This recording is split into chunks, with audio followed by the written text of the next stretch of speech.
In the autumn of 1879, in a timber town called Benton's Crossing, where the railroad had just punched through the wilderness and men outnumbered women 40-1, a sawmill foreman named Thomas Merrick made a decision that would alter the course of his life in ways he could not foresee. He was 32 years old, broad-shouldered from years of lifting lumber, and he had lived alone long enough to forget what it felt like to speak more than necessary.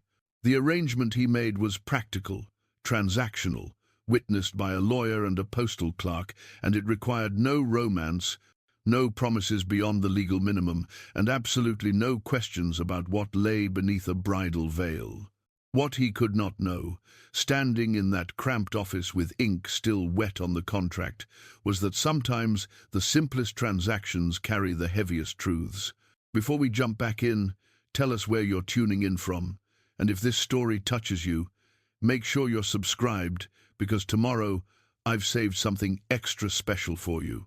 The office smelled of lamp oil and old paper, the kind of smell that settles into wood and never leaves. Thomas Merrick sat across from a man named Howard Finch, a marriage broker who operated out of a narrow room above the land office in Benton's Crossing. Finch wore spectacles that magnified his eyes to an unsettling degree and kept his ledgers in perfect columns, as if order on paper could impose order on the chaos of human need. Thomas had not come looking for love. He had come because the silence in his cabin had grown teeth, because another winter alone felt less like solitude and more like erasure, and because he had reached the age where a man either builds something or watches himself dissolve into the landscape. He needed someone who could manage a household, who wouldn't flinch at rough conditions, and who understood that a marriage certificate did not guarantee affection. It was a business matter. That was how he framed it to himself. Finch tapped his pen against the ledger. "You understand the terms, Mr. Merrick. Payment in advance. No refunds, no guarantees regarding temperament, appearance, or compatibility. The women who engage my services are seeking security, not sentiment. You provide a home, legal protections, and a reputation. They provide domestic management and companionship within those bounds. If that suffices, we can proceed." Thomas nodded once. "It suffices. And you have no preferences? Age, background, physical characteristics? She needs to be willing, that's all." Finch made a notation. "Very well, I have a candidate who may suit. She's requested specific conditions herself. Anonymity until the wedding day. No correspondence prior to arrival. No photographs exchanged. She wishes to be selected based solely on her willingness to fulfill the terms of a standard domestic contract." Thomas looked up sharply. "Why the secrecy? That, Mr. Merrick, is none of your concern until she chooses to make it so. Do you accept the terms or not?" He thought about it for only a moment. What difference did it make? He wasn't looking for a face to admire across a table. He was looking for hands that worked, a presence that filled the hollow spaces, a reason to come home when the mill shift ended. If she wanted anonymity, that was her business. "I accept." Finch slid the contract across the desk. Thomas signed without reading it a second time. The transaction was complete. The woman would arrive in 6 weeks on the evening train. The wedding would take place the same night, in the Brass Bell Saloon, where the circuit judge made his rounds every third Thursday. No courtship, no hesitation, just vows and a legal bond. Thomas walked out into the October afternoon and felt nothing in particular.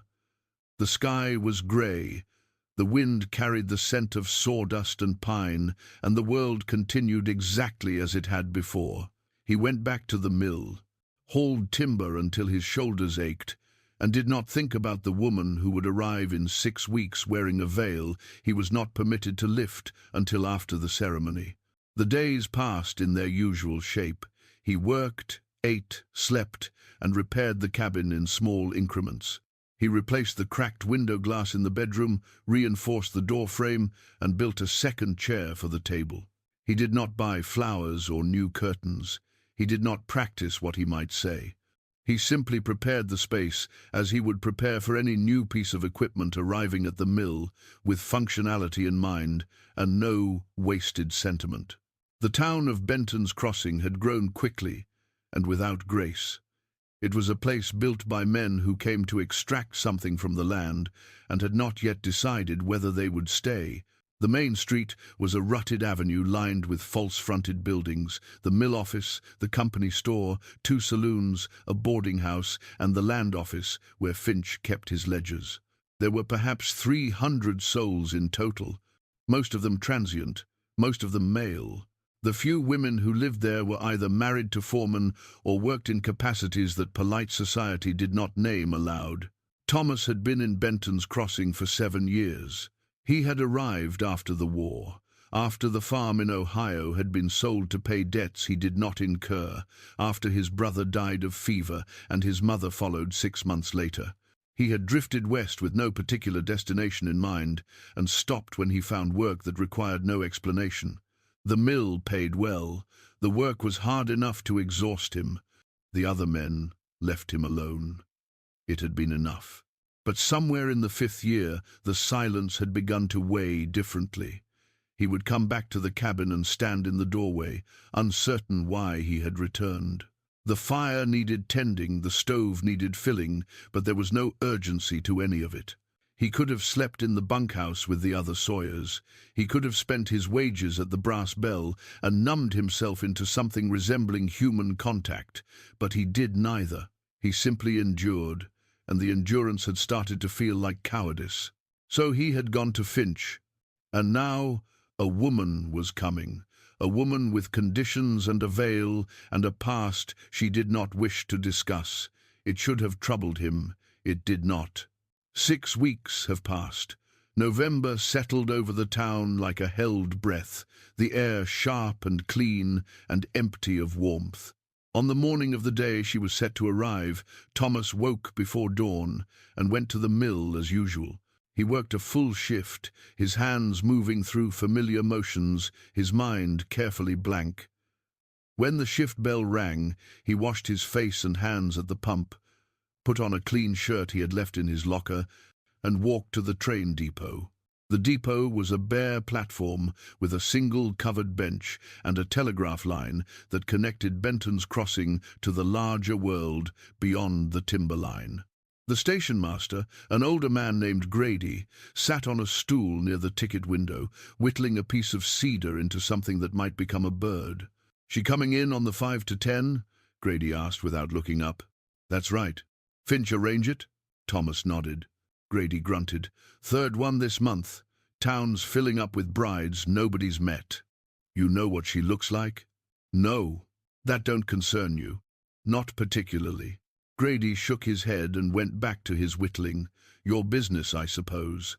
The train arrived 14 minutes late, huffing into the station with a shriek of brakes and a billow of steam that smelled of coal and hot iron. It was a small train, 3 passenger cars and a freight car, and it did not linger. The conductor stepped down, checked his watch, and called out the stop in a bored voice. 2 men disembarked first, both carrying carpet bags and the look of men passing through. Then a woman in a grey travelling cloak stepped onto the platform.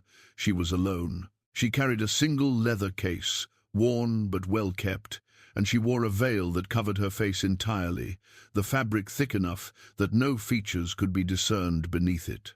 She stood very still for a moment, as if orienting herself, and then she turned her head toward Thomas. He could not see her eyes, but he felt the weight of her gaze. He stepped forward. "I'm Thomas Merrick." Her voice came through the veil, low and clear. "I know." She did not offer her name. Finch had told him it would be revealed during the ceremony, not before. Thomas gestured toward the end of the platform. "The ceremony's at the Brass Bell. It's a short walk." She nodded once and followed him without hesitation.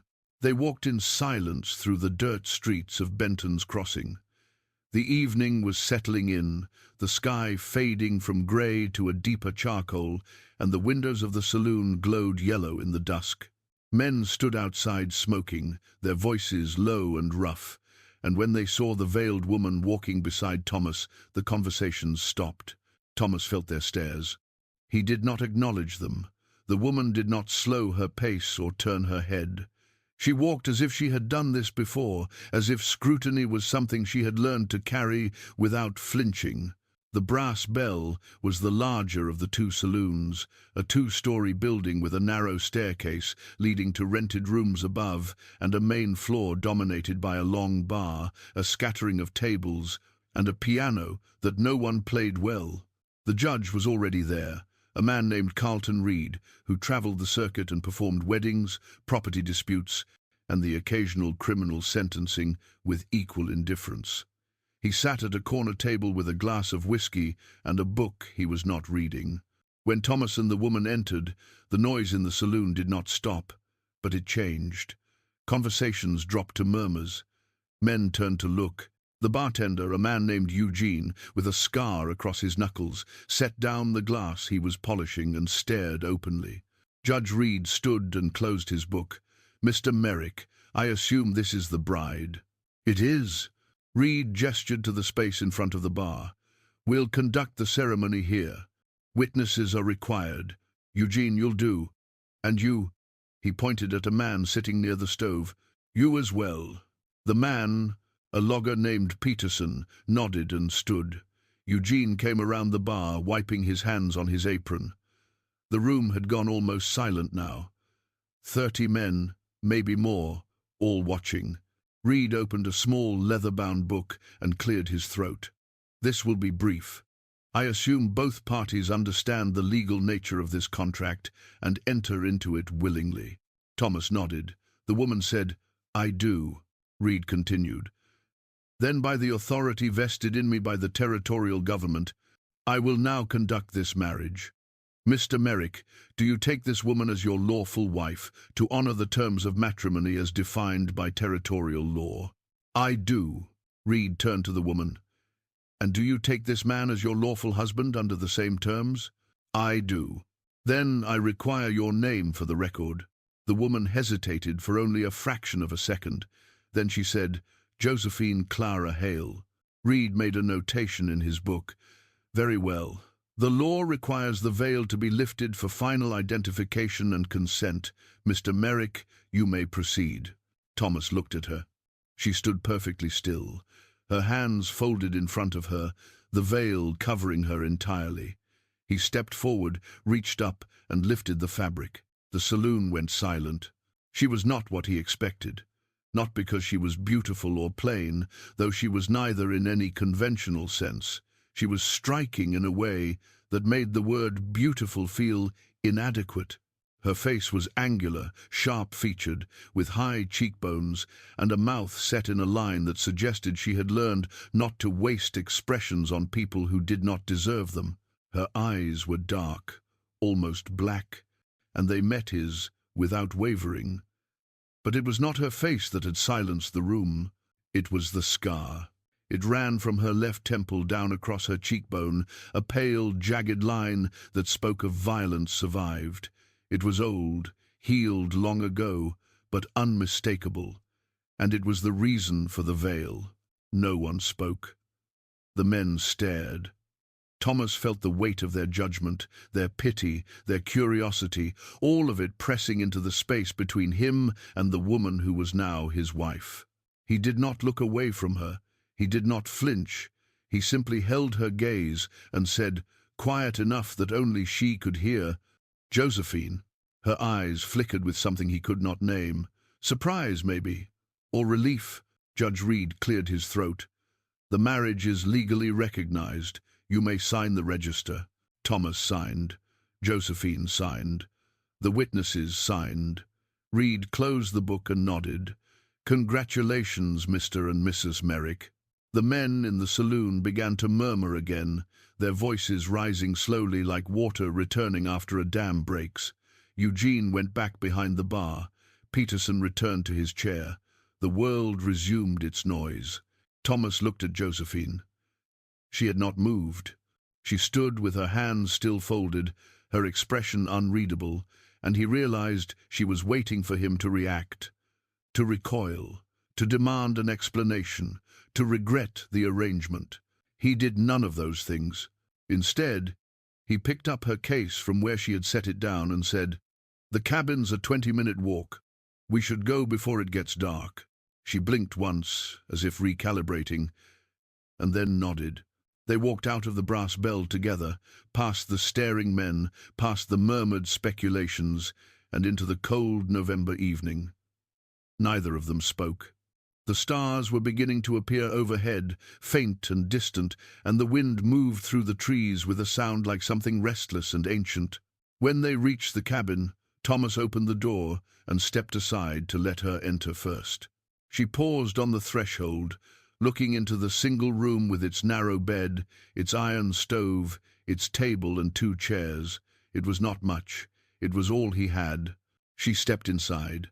Thomas followed, set her case down near the bed, and closed the door behind them. The fire in the stove had burned down to embers. He moved to build it back up, adding kindling and a split log, and the flames caught quickly, filling the room with flickering light. Josephine stood in the center of the cabin, still wearing her cloak, still holding herself like someone who had learned not to take up too much space. Preparing and narrating this story took us a lot of time, so if you are enjoying it, subscribe to our channel. It means a lot to us. Now, back to the story. Thomas straightened and turned to face her. "There's water in the basin if you want to wash. Bed's yours. I'll take the floor tonight." She looked at him for a long moment. Then she said, her voice steady and clear, "You didn't ask." "Ask what?" "About the scar." He met her eyes. "Didn't figure it was my business unless you wanted it to be." Something shifted in her expression. Not softness, exactly, but something close. She removed her cloak, folded it carefully, and set it on the back of the chair. Then she crossed to the window and looked out into the darkness. "Thank you," she said quietly. Thomas did not ask what she was thanking him for.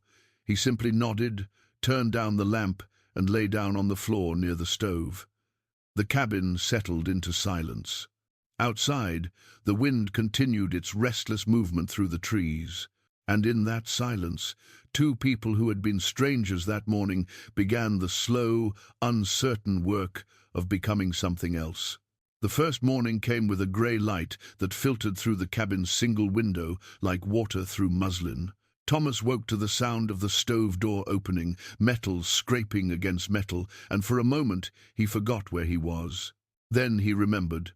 The floor, the wedding, the woman with the scar who now shared his name. He sat up slowly, his back complaining from the hard planks beneath him. Josephine stood at the stove, already dressed, her hair pulled back in a simple knot. She was adding wood to the fire with the practiced efficiency of someone who had done this thousands of times before. She did not turn when he moved, did not acknowledge his presence, but he sensed she knew he was awake. He stood, folded the blanket he had used, and set it on the chair.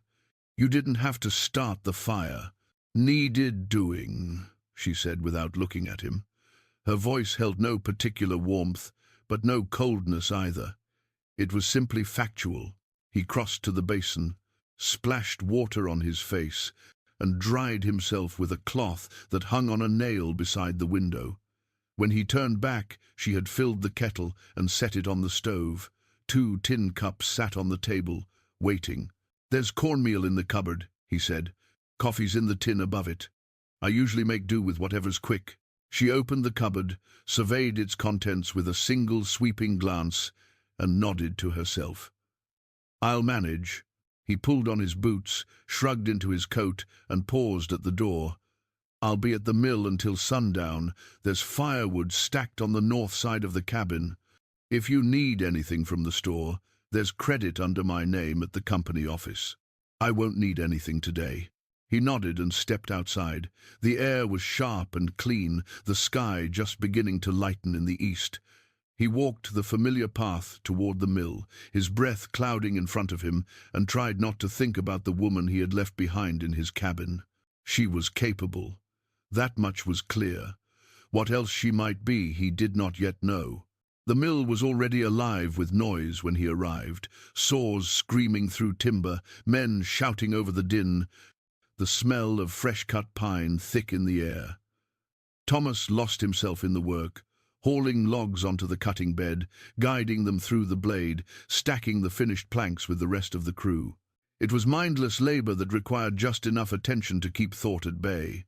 At noon, the foreman called a break. The men gathered near the water barrel, passing a ladle between them and talking in the rough shorthand of people who spent their days together. Thomas drank his share and stood apart, as he usually did. A man named Coulter, who worked the far end of the cutting line, wandered over. He was younger than Thomas by perhaps 5 years, with a face that still held some of the softness of youth despite the roughness of the work. "Heard you got married last night?" Thomas said nothing. "Heard she wore a veil the whole way from the depot. Wouldn't let anyone see her face till the judge made you lift it." Coulter paused, watching Thomas for a reaction. "That true?" "It's true. Also heard she's got a scar, big one, across her face." Thomas set the ladle back in the barrel and met Coulter's eyes with a look that carried no hostility, but also no invitation to continue. "You heard a lot for a man who wasn't there." Coulter shrugged, grinning slightly. "Small town. People talk. Let them." Thomas walked back to the cutting line. The conversation ended. The work resumed. But he felt the weight of the curiosity, the speculation, the way men turned stories into entertainment when their own lives offered too little. He did not care what they thought. What surprised him was how little he cared what they thought about her. When the shift ended and the sun had already dropped behind the western ridge, Thomas washed the sawdust from his hands and face at the pump outside the mill office and started the walk home. The temperature had dropped with the sun, and frost was beginning to form on the edges of the path. He walked without hurrying, letting his body cool from the day's exertion, and when the cabin came into view, he noticed smoke rising from the chimney in a steady, controlled stream. He opened the door and stopped. The cabin had been transformed, not decorated, not softened, but organized with a precision that spoke of military discipline. The table had been scrubbed clean, the surface gleaming faintly in the lamplight. The shelves had been rearranged, items grouped by function rather than the haphazard way he had left them. The floor had been swept. The bed had been made with corners so tight they could have bounced a coin. And on the stove, a pot simmered with something that smelled of onions and salt pork. Josephine stood near the window, mending his shirt with small, precise stitches. She glanced up when he entered, nodded once, and returned to her work. Thomas removed his coat and hung it on the peg by the door. "You didn't have to do all this."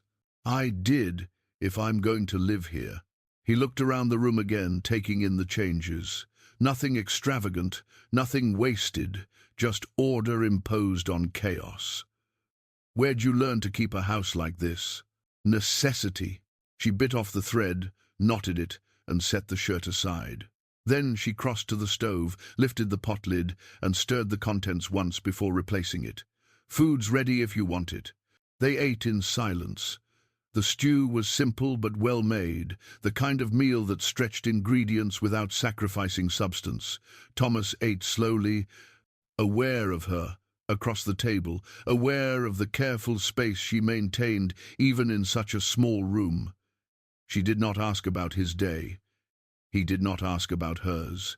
They simply occupied the same space, breathing the same air, and let the fire do the talking. After the meal, she washed the dishes while he checked the door latch and added another log to the stove. When she finished, she dried her hands on a cloth and turned toward the bed. "I'll take the floor tonight," she said. Thomas looked up sharply. "No need for that. There's every need. You paid for a wife, not a servant. I'll earn my place here the same as anyone."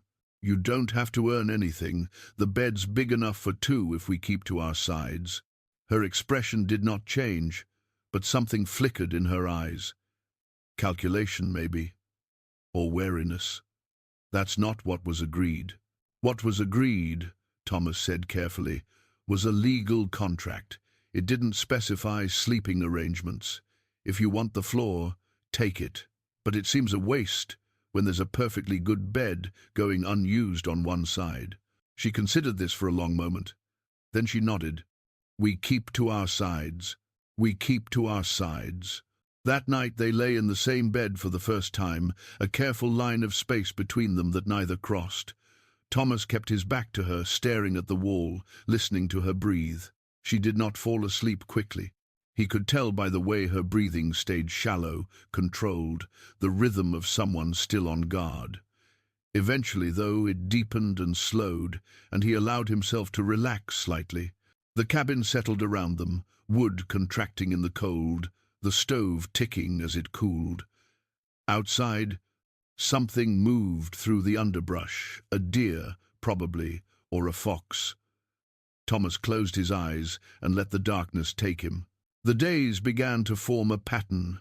Thomas woke, dressed, and left for the mill, while Josephine prepared coffee and whatever breakfast could be assembled from the cupboard's contents. He worked until sundown, came home to a cabin that grew incrementally more organized with each passing day, and ate meals that stretched their supplies further than he had managed alone. They spoke little, but the silence was not uncomfortable. It was simply the language they had both learned to speak fluently.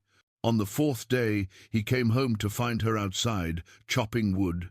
She had found the axe in the shed and was working through the pile of unsplit rounds he had been meaning to address for weeks. Her technique was good, better than good. She planted her feet, swung from the hips, and let the weight of the axe do the work. The splits fell clean and true. He watched from the edge of the clearing for a moment before she noticed him. When she did, she lowered the axe and wiped her forehead with the back of her hand. "Running low on kindling," she said by way of explanation. "I would have done that. I know. But I was here, and you weren't." He crossed to the woodpile, picked up one of the splits, and examined it. The cut was clean, no ragged edges. "Where'd you learn to swing an axe like that?" "Same place where I learned everything else, by doing it until it worked." She set the axe down, gathered an armload of wood, and carried it toward the cabin. Thomas followed with another load. They stacked it beside the stove in silence, and when they were done, she went to the basin to wash the grime from her hands. He noticed then that her palms were blistered. Not badly, but enough that they would sting. She had not mentioned it. "You should wrap those," he said, nodding toward her hands. She glanced down, shrugged. "They'll toughen up, or they'll split open and get infected. There's cloth in the cupboard, second shelf." She looked at him for a moment, as if deciding whether to argue, then went to the cupboard and tore a strip of cloth. She wrapped her hands with the same efficiency she brought to everything else, tied the ends, and flexed her fingers to test the fit. "Thank you," she said. It was the second time she had thanked him. Both times, the words felt like they cost her something. On the 8th day, Thomas came home to find her at the table with a piece of paper and a pencil he did not know she had. She was writing in neat, careful script, pausing occasionally to think before continuing. When he entered, she covered the paper with her hand instinctively, then seemed to think better of it and left it exposed. "Making a list," she said. "Things we'll need before winter sets in hard, if that's all right." He hung his coat and crossed to the table. The list was practical. Flour, sugar, salt, lamp oil, fabric for winter clothing, nails, canning jars. Nothing frivolous, nothing wasted. "It's fine," he said. "I'll go to the store tomorrow after shift. You need anything that's not on there?" She hesitated. "Thread, for mending." He nodded. "I'll add it." That night, after the meal, she pulled the mended shirt from a hook and handed it to him. The elbow was about to go. Reinforced it. He took the shirt, examined the stitching. It was nearly invisible, the kind of work that required patience and skill. "You're good at this." Had plenty of practice. He wanted to ask where. Wanted to ask what kind of life had taught her to chop wood and mend clothing and keep a house with military precision. But he had learned that Josephine gave information in her own time, not when pressed. So he simply folded the shirt and set it aside. "Appreciated," he said. She nodded and turned back to the stove. The second week brought the first real cold. Frost covered the ground each morning, and the creek that ran past the cabin began to slow at its edges, ice creeping inward from the banks. Thomas reinforced the gaps in the cabin's walls with strips of cloth and tar, while Josephine sorted through their provisions and began the methodical work of rationing for the months ahead. One evening, he came home to find her sitting on the porch despite the cold, wrapped in a blanket, staring out at the darkening trees. He almost went inside without speaking, but something about the set of her shoulders stopped him. He sat down beside her, leaving space between them as always. "Cold out here, I know." They sat in silence for a while. The sky was deepening from grey to violet, and the first stars were beginning to appear. A bird called from somewhere in the trees, a lonely sound that seemed to echo longer than it should.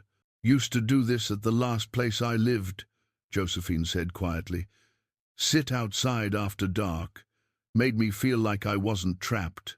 Thomas did not ask where the last place was, did not ask what had made her feel trapped. He just nodded. "You ever feel that way?" she asked. "Like the walls are too close?" "Sometimes. Less now than before." She turned to look at him then. Really look at him, and he met her gaze without flinching. The scar was just a part of her face now, no more or less significant than the line of her jaw or the darkness of her eyes. "Why'd you agree to this?" she asked. "The arrangement. You could have found someone in town if you'd wanted." "Could have," he agreed. "Didn't want to." "Why not?" He thought about how to answer. Thought about the war, the farm, the years of drifting. Thought about the silence that had grown teeth. Finally, he said, "Because most people ask too many questions." She smiled then. Not broadly, not with warmth, but with something that might have been recognition. "That's fair."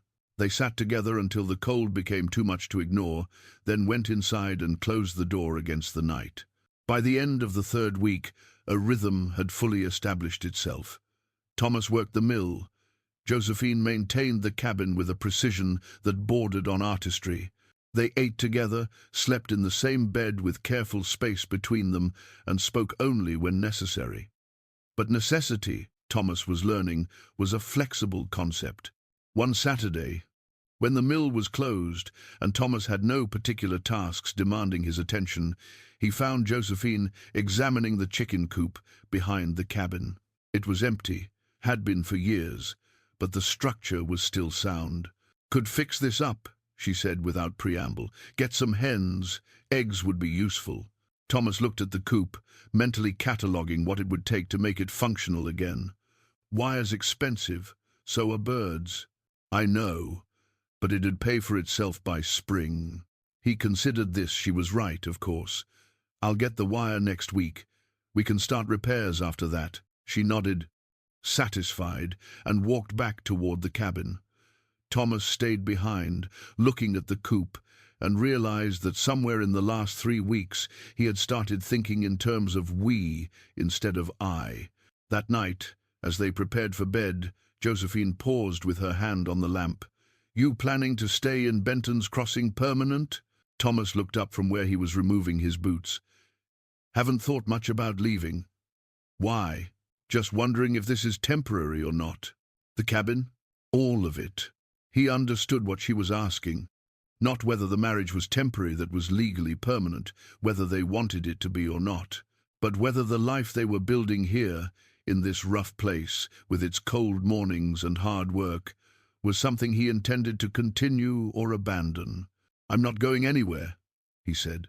She turned down the lamp, and in the darkness he heard her settle into her side of the bed. After a moment she said, very quietly, "Good." The word hung in the air between them, small but weighted with something neither of them was ready to name.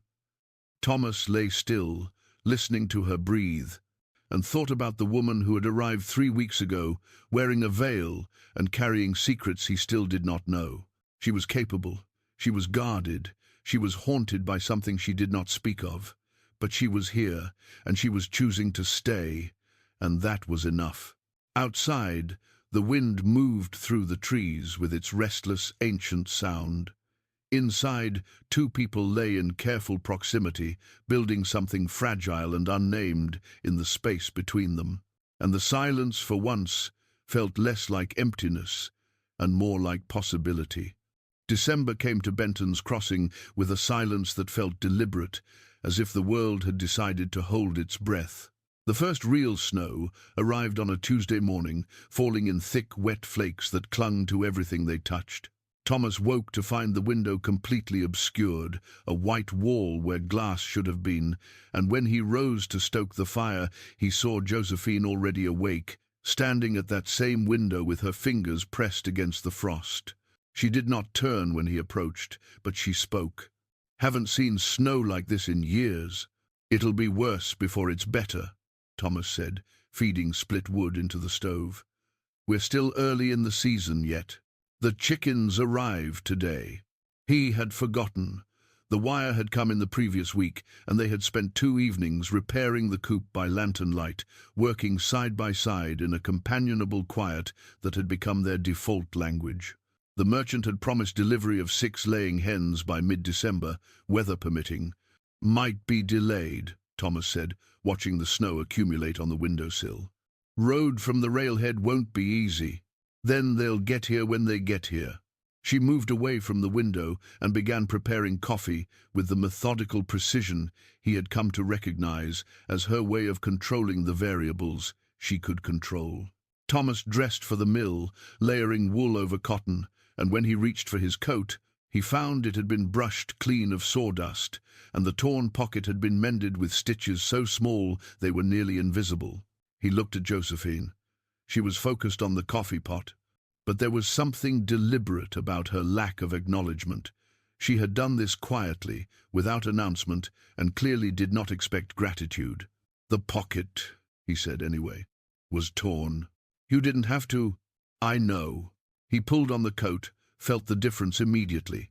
The weight distributed more evenly now, the repair so well executed that he could barely tell where the damage had been. It was a small thing. It was not a small thing at all. At the mill, the snow made everything harder. Logs were slippery. The cutting bed accumulated ice that had to be chipped away between runs, and the cold made the metal saw teeth brittle enough that 2 broke before noon. Thomas worked with frozen fingers, his breath clouding in front of him, and thought about the cabin. About Josephine waiting there, tending the fire, keeping the space warm. When the foreman finally called an early end to the shift, the snow was falling too heavily to continue safely. Thomas walked home through drifts that were already knee-deep in places. The world had gone white and silent, every sound muffled, every landmark softened into suggestion. He found Josephine in the chicken coop. She had rigged a lantern from the ceiling beam and was spreading fresh straw across the floor, preparing the space, even though the birds had not yet arrived. She looked up when his shadow fell across the doorway. "They came," she said, and nodded toward the corner. 6 hens huddled together in a makeshift pen, Thomas recognized as having been constructed from spare boards and the crate they had arrived in. They looked bedraggled and uncertain, their feathers fluffed against the cold, but they were alive. "Merchant's boy brought them an hour ago, said his father didn't want them dying in the wagon overnight." Thomas stepped into the coop, crouched down, and examined the birds. They were good stock, healthy despite the journey. One of them, a russet hen with a crooked tail feather, pecked experimentally at his boot. "They'll do," he said. "Better than do, they'll earn their keep." Josephine scattered a handful of grain she had saved from their own stores, and the hens began to peck with immediate, focused intensity. She watched them with an expression Thomas had not seen on her face before. Not quite pleasure, but something adjacent to it. Satisfaction, maybe. Or the quiet pride of having successfully completed a task. They stood together in the dim coop, watching the chickens settle, and Thomas became aware of how close they were standing. Not touching, but near enough that he could feel the warmth radiating from her body in the cold air. Near enough that when she shifted her weight, her shoulder brushed his arm. She did not move away. Neither did he. After a moment she said, We should name them. Thomas looked at her. They're chickens. I know what they are. Doesn't mean they can't have names. You want to name the chickens. I want to tell them apart. Names make that easier. He could not argue with the logic, even if the sentiment behind it surprised him. All right, you name them. She studied the birds with the same serious attention she brought to everything. Finally, she pointed to each in turn. That one's Bess, the russet is Molly, the white one's Prudence, the two brown ones are Martha and Anne, and the small grey one is Constance. Those are solid names for chickens. They're solid names for anything. That evening, they ate a stew. Josephine had stretched to include more vegetables than meat, and afterward she pulled out a piece of fabric Thomas had not seen before, a dark blue cotton she must have purchased on one of her trips to the company store. She laid it across the table and began cutting it with shears that had appeared from somewhere in her bag. Thomas sat by the fire, carving a new handle for the axe that had cracked the previous week, and watched her work. Her hands moved with absolute certainty, measuring by eye, cutting straight lines without hesitation. "What are you making?" he asked. "Curtains. For the window." He looked at the bare window, realized he had never thought to cover it. "We don't need curtains." "Maybe you don't." "I do." "Why?" She paused, the shears hovering above the fabric. For a moment he thought she would not answer. Then she said, "Because I spent 2 years living in a place where there were no curtains, where anyone could look in any time they wanted, where privacy was something other people had." Thomas set down the axe handle. "Where was that?" Josephine returned to cutting, her movements precise and controlled. "Boarding house in Missouri. After I left home. Before I came here." It was the most she had offered about her past, without prompting. Thomas waited, giving her space to continue or retreat as she chose. "Woman who ran it, rented rooms by the week." Josephine went on, her voice steady but distant, as if she were describing something that had happened to someone else. "She didn't much care what you did as long as you paid on time. Most of the girls who stayed there worked in the saloons or the dance halls. I cleaned houses during the day, took in mending at night. Saved everything I could. For what? For leaving. For not being there anymore." She finished cutting the fabric, set the shears aside, and began folding the pieces with sharp, deliberate creases. The rooms had windows that faced the street. No curtains, no shutters. Men would stand outside sometimes, just watching, making comments. The woman who ran the place said it was good for business, said it reminded people we were available. Thomas felt something cold settle in his chest. "You weren't." "No. But it didn't matter what I was. It mattered what they thought I was." She looked up then, met his eyes directly. The scar caught the firelight, a pale line across her cheekbone that seemed to glow slightly in the dim room. "That's why I wore the veil. Not because I'm ashamed of this." She touched the scar briefly. "But because I wanted to choose who saw me, when they saw me. On my terms." Thomas nodded slowly. "Fair enough. You're not going to ask how I got it? Do you want me to?" She considered this. "Not particularly." "Then I won't." Something shifted in her expression. Not quite a smile, but close enough that he recognized it as such. She returned to her sewing, and Thomas returned to his carving, and the silence that settled between them felt different than before. Easier, somehow. As if a door had been opened just slightly, letting in the smallest draught of trust. The next morning the curtains were hung, and the cabin felt immediately more private, more intentional, more like a place chosen rather than simply inhabited. The snow continued through the week, and the world contracted to the size of what could be reached on foot. Thomas and Josephine fell into a new rhythm, one dictated by winter's demands. They took turns checking on the chickens morning and evening, breaking ice in the water dish, collecting eggs that appeared with increasing regularity as the hens settled into their routine. One evening Thomas came in from the coop to find Josephine at the table with a book. He had not known she owned a book, had never seen her read. She glanced up as he entered, then returned her attention to the page. He hung his coat, brushed snow from his hair, and moved to the fire. "What are you reading?" She held up the volume so he could see the spine. "Poetry. Wordsworth. Didn't figure you for poetry. Most people don't." She closed the book, marking her place with a finger. "My mother taught me to read from this. It's the only thing I kept when I left home." Thomas sat down across from her. "Where was home?" "Virginia. Small town near the mountains. My father ran a mill, like you, but smaller. Just him and 2 hired men." "You still have family there?" "My mother died when I was 16. My father remarried a year later. His new wife didn't much like having another woman in the house, even if that woman was his daughter." Josephine opened the book again, smoothed the page with her palm. "I left 3 months after the wedding. Took the book and $20 I had saved and bought a ticket as far west as the money would carry me." "How old were you?" 17. Thomas thought about what it meant to be 17 and alone, with no destination and no one waiting. Thought about the boarding house in Missouri and the men who stood outside the windows. Thought about the scar she would not explain. "That took courage," he said. "It took desperation. Courage was learning what to do after." She turned a page, ran her finger down the text until she found what she was looking for, and read aloud. "The world is too much with us. Late and soon, getting and spending, we lay waste our powers. Little we see in nature that is ours." Her voice was different when she read. Softer, but more certain, as if the words gave her permission to be something other than guarded. "You believe that?" Thomas asked. "I believe we spend a lot of time trying to own things that can't be owned. Land, people, futures." She closed the book.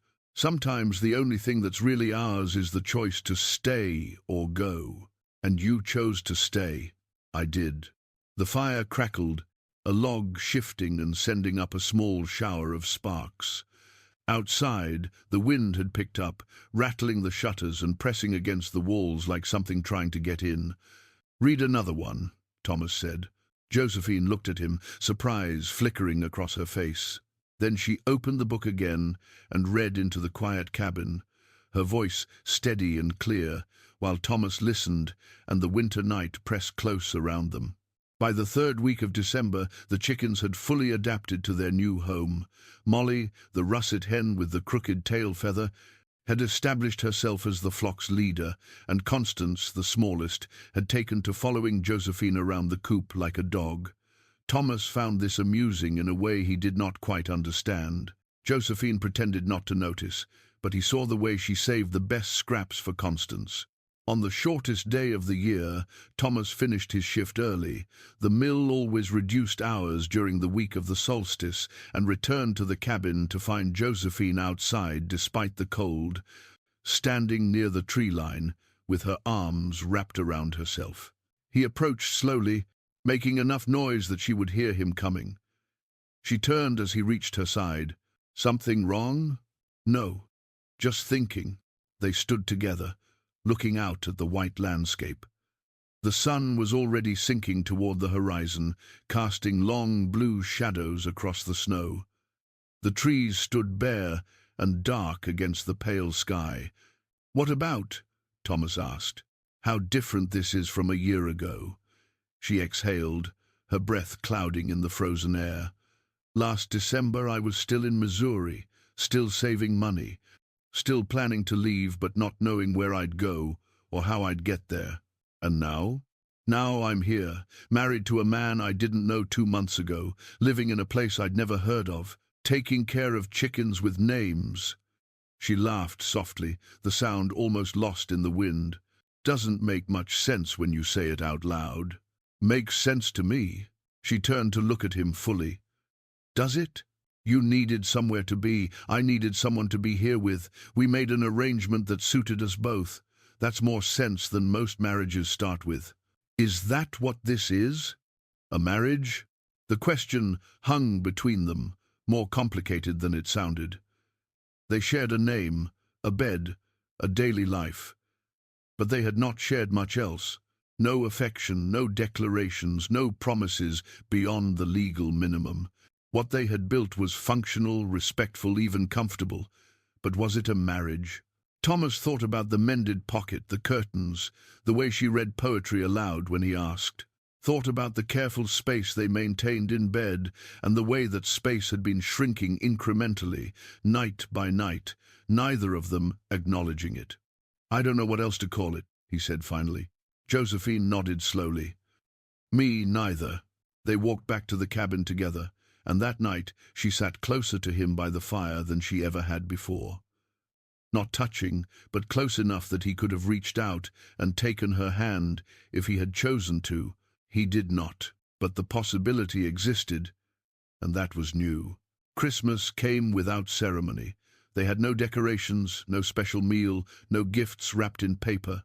But Josephine made biscuits with the last of the white flour, and Thomas brought home a bottle of whiskey from the company store. They ate the biscuits with butter and honey, drank the whiskey from tin cups, and Josephine read poetry until the fire burned low. When they finally went to bed, she paused before blowing out the lamp. "Thank you." "For what?" "For not making this harder than it had to be." Thomas did not know what to say to that, so he said nothing. But later, in the darkness, he felt her shift closer to the invisible line that divided the bed, and he shifted too, until the space between them was narrow enough that he could feel the warmth of her body across the gap. Outside, the winter wind sang its cold song through the pines, and inside, two people who had started as strangers continued the slow, uncertain work of becoming something else entirely. The year turned. 1879 became 1880, and with it came a cold so fierce that even the mill shut down for 3 days. Thomas and Josephine stayed inside, feeding the fire constantly, venturing out only to care for the chickens and haul more wood from the stack. On the second day of the new year, trapped inside by wind that cut like broken glass, Josephine taught Thomas to play chess on a board she had carved from a piece of scrap wood, using buttons and carved pegs for pieces. They played slowly, badly, learning the rules together from memory and guesswork. "My father taught me this," she said, moving a peg that represented a knight. "Before everything changed, we'd play in the evenings after supper. You miss him?" "I miss who he was before, not who he became after my mother died." She took one of Thomas's pieces, set it aside. "People change when they lose things. Sometimes they change into someone you can't recognize anymore." Thomas thought about his own losses, the people he had been before the war, before the farm, before the long westward drift.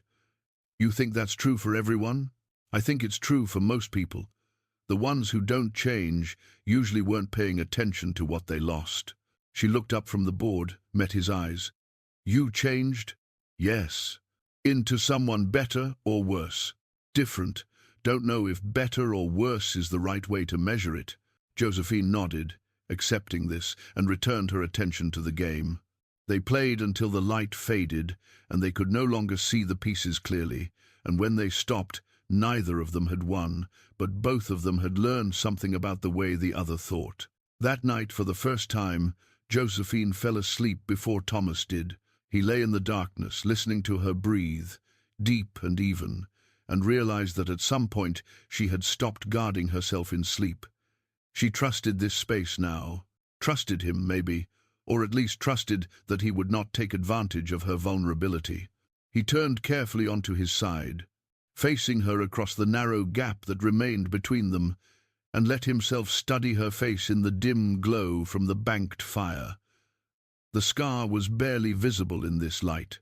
What he saw instead was the line of her jaw, the curve of her cheek, the way her hair had escaped its pins and spread across the pillow in dark waves.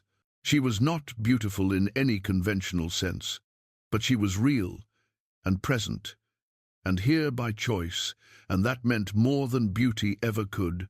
Thomas closed his eyes and let sleep take him, and for the first time, in longer than he could remember, he did not dream of the things he had lost. He dreamed instead of spring and planting, and the sound of Josephine's voice reading poetry in the firelight. January brought a thaw that felt like betrayal, The snow turned to slush, the paths became rivers of mud, and the world took on the grey, exhausted quality of something that had fought too hard and lost. The mill reopened fully, and Thomas returned to 12-hour shifts that left him bone-tired and irritable. The chickens stopped laying as frequently, huddling in their coop against the damp cold that seemed worse than the clean freeze of December. The first crack appeared on a Tuesday evening. Thomas came home late, later than usual, his clothes soaked through from an accident at the mill. A chain had snapped, spraying everyone within 10 feet with icy water from the log pond. He was cold to his core, shivering despite the walk home, and when he pushed through the cabin door, he wanted nothing more than dry clothes and silence. Instead, he found Josephine at the table, the chessboard set up, clearly waiting for him. "You're late," she said, not looking up from the piece she was examining. "I kept the stew warm. Not hungry." He peeled off his wet coat, hung it by the stove where it immediately began to steam and drip onto the floor. "You should eat something." I said, "I'm not hungry." Now she looked up, her eyes narrowing slightly. "No need to snap. I'm not snapping. I'm wet and cold, and I'd like to change my clothes without having a conversation about it." Josephine set the chess piece down with deliberate care.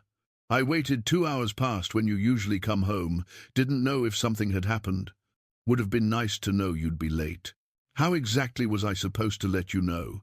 Send a telegraph from the mill? You could have asked someone to carry the word. I don't owe you an accounting of every minute I'm not here."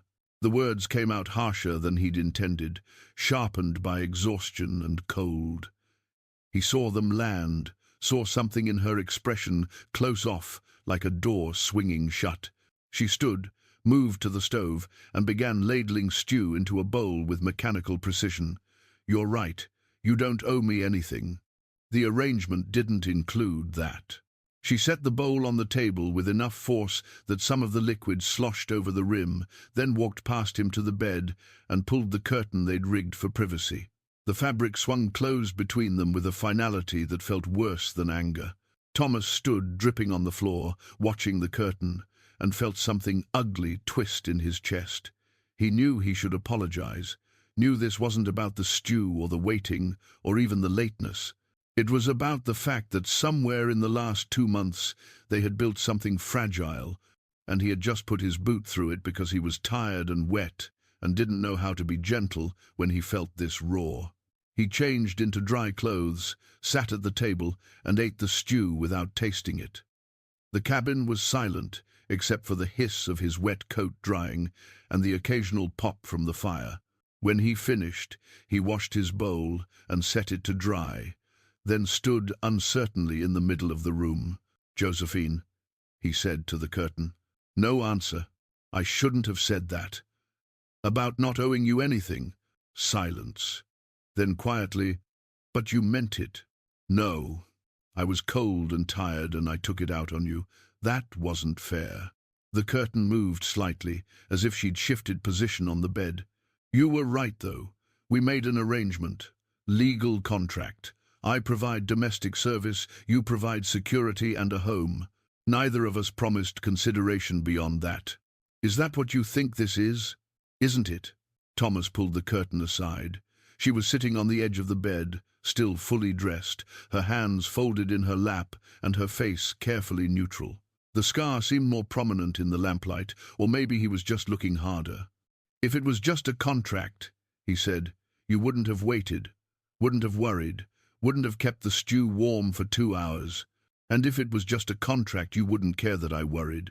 They looked at each other across the small space, and Thomas felt the weight of all the things they hadn't said piling up between them like cordwood. "I don't know what this is," he admitted, "but I know it's more than what we signed in that saloon." Josephine's expression softened incrementally. "Then maybe you could try treating it that way. Because I can handle a lot of things, Thomas. But being invisible in my own home isn't one of them." He nodded slowly. "Fair enough." She lay down then, turned to face the wall, and Thomas let the curtain fall back into place.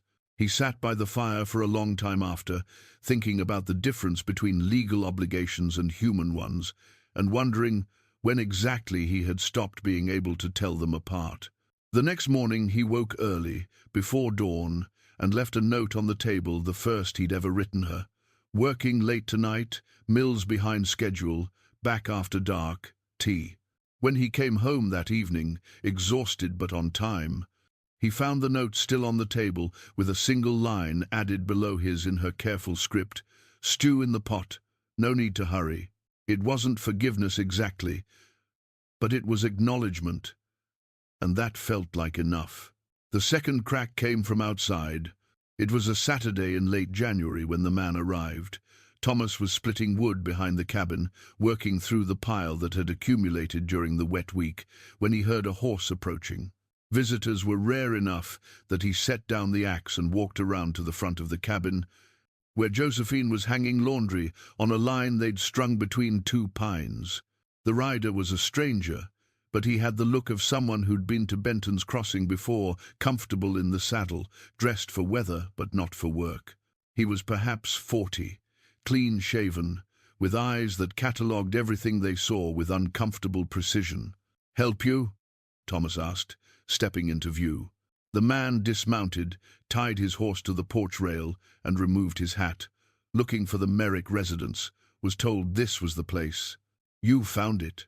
The man's eyes shifted to Josephine, who had stopped hanging laundry but hadn't moved from the line.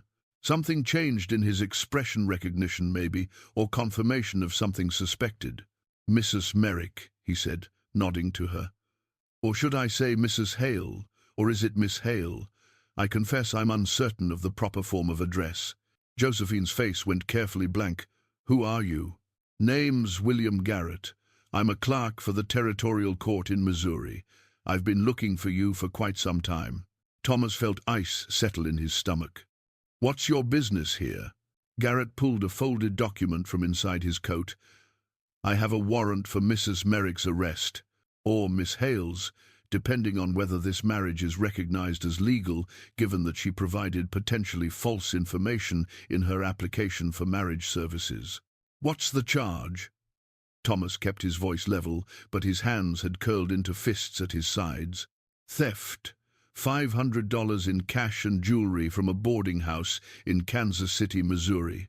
The proprietress, a Mrs. Dunlap, has sworn out a complaint." "That's a lie," Josephine said, her voice low and hard. "I never stole anything from that woman," Garrett shrugged. "That's for a court to decide, not me. My job is to bring you back to face the charges." Thomas stepped between Garrett and Josephine. "She's not going anywhere." "Mr. Merrick, I understand your position, but this is a legal matter. I have the authority to—" "I don't care what authority you think you have. You're not taking her." Garrett's expression shifted from professional courtesy to something colder. "Are you refusing to comply with a territorial warrant? I'm saying you need to leave my property. Now." For a long moment, the two men stared at each other. Then Garrett carefully refolded the document and returned it to his coat. "Very well. But understand that I will return with a marshal and federal authority if necessary. This matter isn't concluded." He mounted his horse, turned it, and rode back down the path toward town. Thomas watched until he disappeared from view, then turned to Josephine. She was still standing by the laundry line, her hands gripping the rope so tightly her knuckles had gone white. Her face was pale, but her eyes were dry and hard. "It's not true," she said before he could ask. "The theft, I didn't take anything from that boarding house except what I'd already paid for." "I believe you.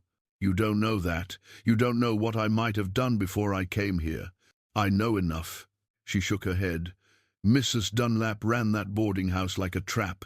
Girls came there desperate, and she'd advance them money, charge them inflated rent, and by the time they realized what was happening, they owed more than they could ever pay back. She'd threaten them with the law if they tried to leave. I left anyway." Thomas crossed to her, gently pried her fingers from the rope. Her hands were trembling. "Did you owe her money when you left?" 3 weeks' rent. I paid it before I left, counted it out to the penny, but she claimed I'd taken it back from her desk along with a bracelet I'd never even seen. She does this. Files charges against girls who escape so they can't work anywhere else, can't testify against her if anyone ever investigates. Then we'll fight it, get a lawyer, prove she's lying. With what? Money. And even if we could, my word against hers. A boarding house girl against a businesswoman. Who do you think they'll believe? Thomas saw the fear beneath her anger, saw the way her shoulders had drawn in as if expecting a blow. They'll believe you, because I'll stand with you. Because we'll show them you're not what she claims. You can't know that I'm not. I know you named the chickens. I know you read poetry by the fire. I know you waited 2 hours with a bowl of stew getting cold because you were worried. He held her hands between his, felt the trembling start to ease.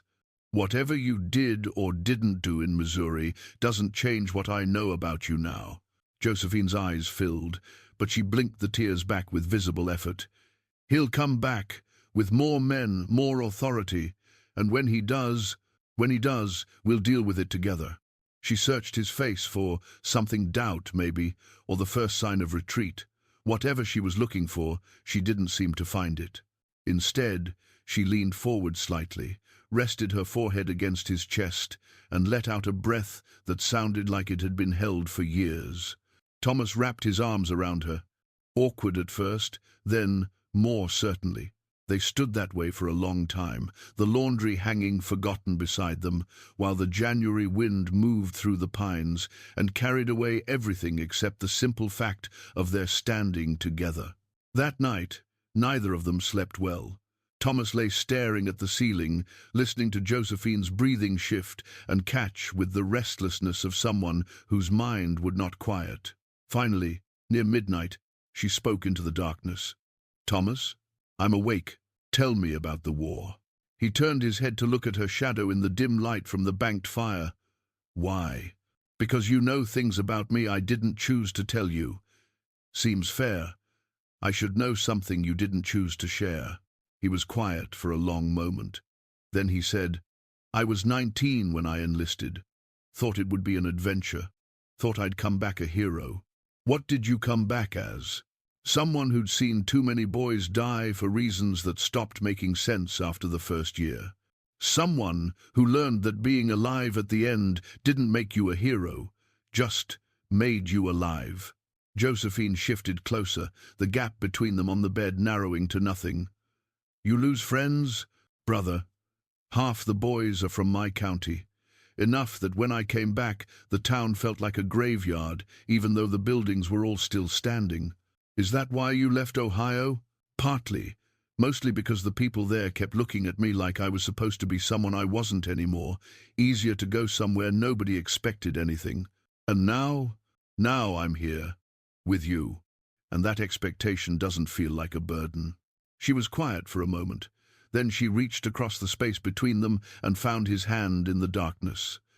Her fingers laced through his, tentative at first, then firm. "I'm afraid," she said quietly. "I know, but I'm glad I'm here, even with Garrett and his warrant and all the rest. I'm glad I stayed." Thomas squeezed her hand. "So am I." They lay like that, hands joined across the narrow bed, until sleep finally claimed them both. And when Thomas woke in the grey pre-dawn light, he found that sometime in the night they had shifted closer still, until Josephine's head rested against his shoulder and his arm had curved around her waist.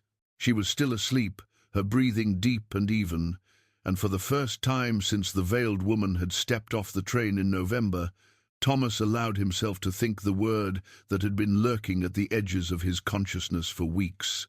Love.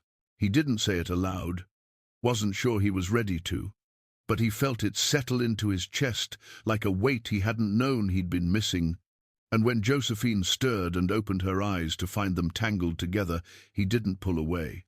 Neither did she. "Morning," she said softly. "Morning." Outside, the January dawn was breaking grey and cold over the mountains. Inside, two people who had begun as strangers and progressed to something like partners had crossed into territory neither of them had planned for. And somewhere on the road to Benton's Crossing, William Garrett was making his plans to return. But that morning, in the quiet cabin with the chickens beginning to stir in their coop and the fire needing to be fed, Thomas and Josephine lay together and let themselves have this one moment of peace before the storm. It would have to be enough. The days after Garrett's visit carried a strange quality, like living in the pause between lightning and thunder. Thomas went to the mill each morning, expecting to find a marshal waiting, and Josephine moved through her work with a watchfulness that hadn't been there before, glancing toward the path whenever a bird called or a branch cracked in the wind. But no one came. The warrant hung over them like an axe blade, suspended but not falling. They did not talk about it directly. Instead, they talked around it, building a different kind of preparation. On the first Sunday of February, Thomas took Josephine into town. They had avoided Benton's Crossing since the wedding, conducting their business through the company store and keeping to themselves. But Thomas had decided that isolation served Garrett's purpose more than theirs. If Josephine was going to be accused of being a thief and a fraud, then the town needed to see exactly who she was. They walked down the main street together.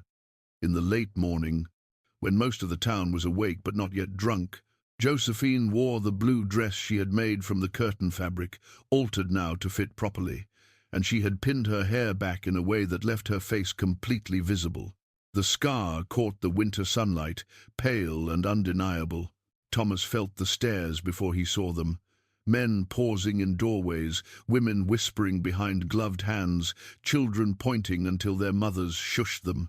He kept his hand at the small of Josephine's back, a gentle pressure that said, "I'm here," and she kept her chin level and her eyes forward. They went to the general store first. The proprietor, a man named Walsh, who had sold Thomas supplies for 7 years without more than a dozen words exchanged, looked up from his ledger and froze momentarily when he saw them together. Mr. Merrick, Mrs. Merrick. He nodded to each in turn, his eyes skipping quickly over Josephine's scar and then away. "What can I do for you?" "Need flour, sugar, and lamp oil," Thomas said, "and whatever fabric you have that would suit a dress." Walsh began gathering the items, moving with the careful efficiency of a man trying not to show discomfort. Josephine moved to the bolts of fabric stacked near the window, running her fingers over the materials with practiced assessment. "This one," she said, pulling out a bolt of dark green cotton. 3 yards. Walsh measured and cut the fabric without comment, but his wife, a sharp-featured woman named Ida, who ran the store's accounts, emerged from the back room and approached Josephine with deliberate purpose. "Mrs. Merrick," she said, her voice carrying across the store with perfect clarity, "I don't believe we've been properly introduced. I'm Ida Walsh." Josephine turned, and Thomas saw her shoulders straighten slightly, preparing for whatever was coming. "Pleased to meet you. I heard about the trouble. The man from Missouri." The store went quiet. Walsh stopped measuring the sugar. Thomas took a half-step forward, but Josephine's hand found his arm, a gentle restraint. "News travels fast," Josephine said evenly. "Always does in a small town." Ida looked at her directly, not flinching from the scar or the implicit accusation hanging in the air. "I knew a woman who ran a boarding house in Street Louis. Used the same tactics. Trapped girls with debt. Threatened them with the law when they tried to leave. Made quite a profit until someone finally reported her to the territorial governor." Josephine said nothing, but her grip on Thomas's arm tightened. "The way I see it," Ida continued, "a woman who escapes that kind of trap and makes an honest life somewhere else isn't a thief. She's a survivor, and we could use more of those around here." The words hung in the air like a benediction.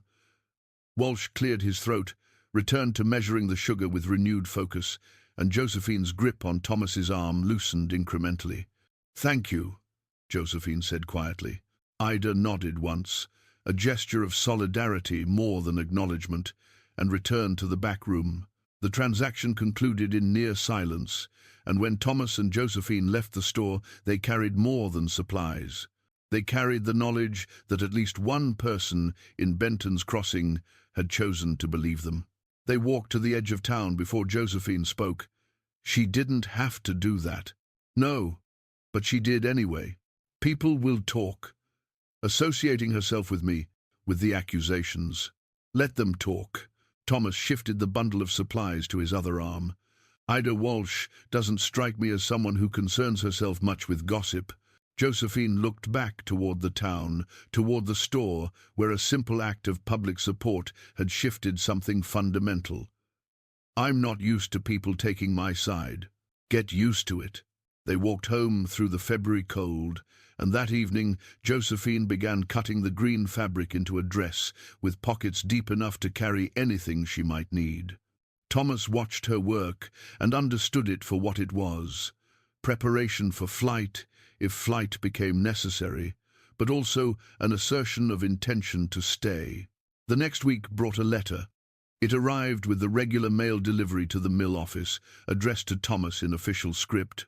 He opened it, standing beside the sorting table, while the other workers pretended not to watch. It was from a lawyer in Missouri, a man named Pemberton who represented Mrs. Dunlap. The letter was formal, threatening, and clear. Josephine could return voluntarily to face charges, or she could be forcibly extradited. There would be a hearing in 30 days to determine the validity of the warrant. Thomas was encouraged to counsel his wife toward the sensible course of action. He folded the letter, slipped it into his pocket, and returned to work without comment. But that evening, sitting at the table while Josephine prepared dinner, he showed it to her. She read it twice, her expression unchanging, then set it aside. 30 days. We could leave. Go somewhere they won't find you. California maybe, or up into Canada. And spend the rest of my life running? Looking over my shoulder? Never staying anywhere long enough to call it home? She shook her head. I did that for years. I'm tired of it. Then we fight. We can't afford a lawyer who could match Pemberton. And even if we could, it's my word against hers.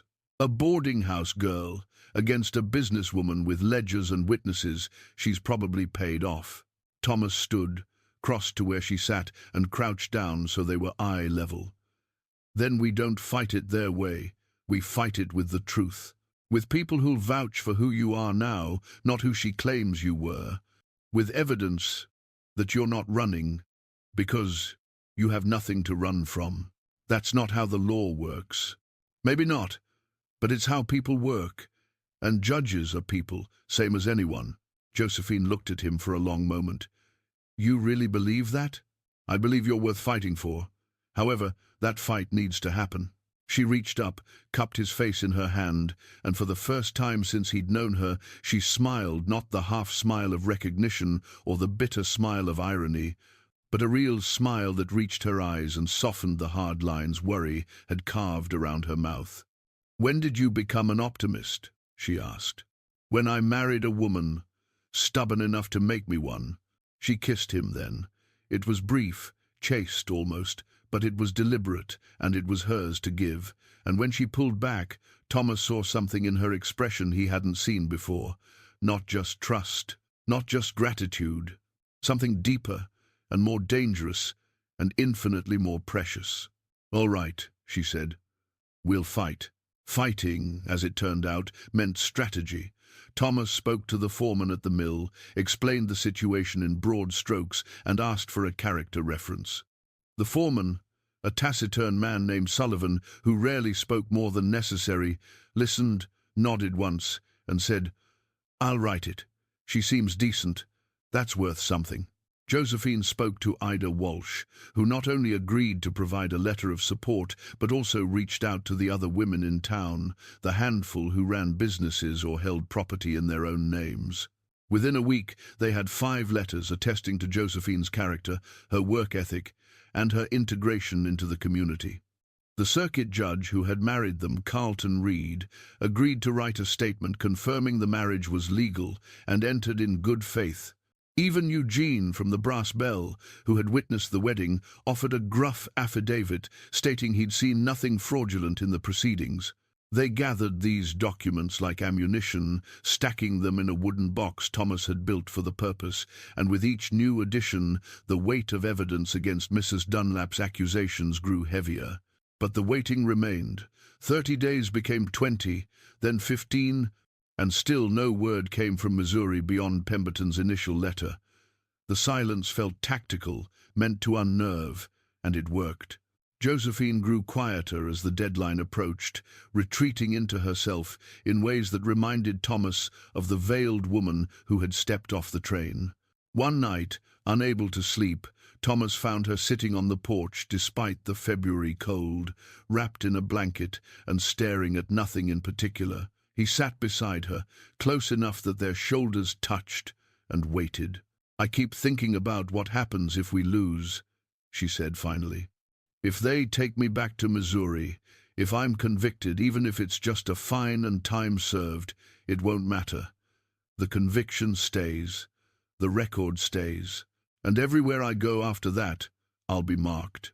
We won't lose. You can't know that." "No, but I know that whatever happens, you won't face it alone." She turned to look at him, and in the moonlight her scar was a silver line across her face, beautiful in its imperfection. "You'd wait for me? If they took me back? If I had to serve time? I'd do more than wait. I'd be there. At the trial, at the sentencing, at whatever came after. You're my wife, Josephine. Not because a judge said words in a saloon, but because I choose you every day. That doesn't stop because some bureaucrat in Missouri decides to complicate things." Her eyes filled, but she didn't look away. "I never had that before. Someone who chose me, who kept choosing me. You have it now."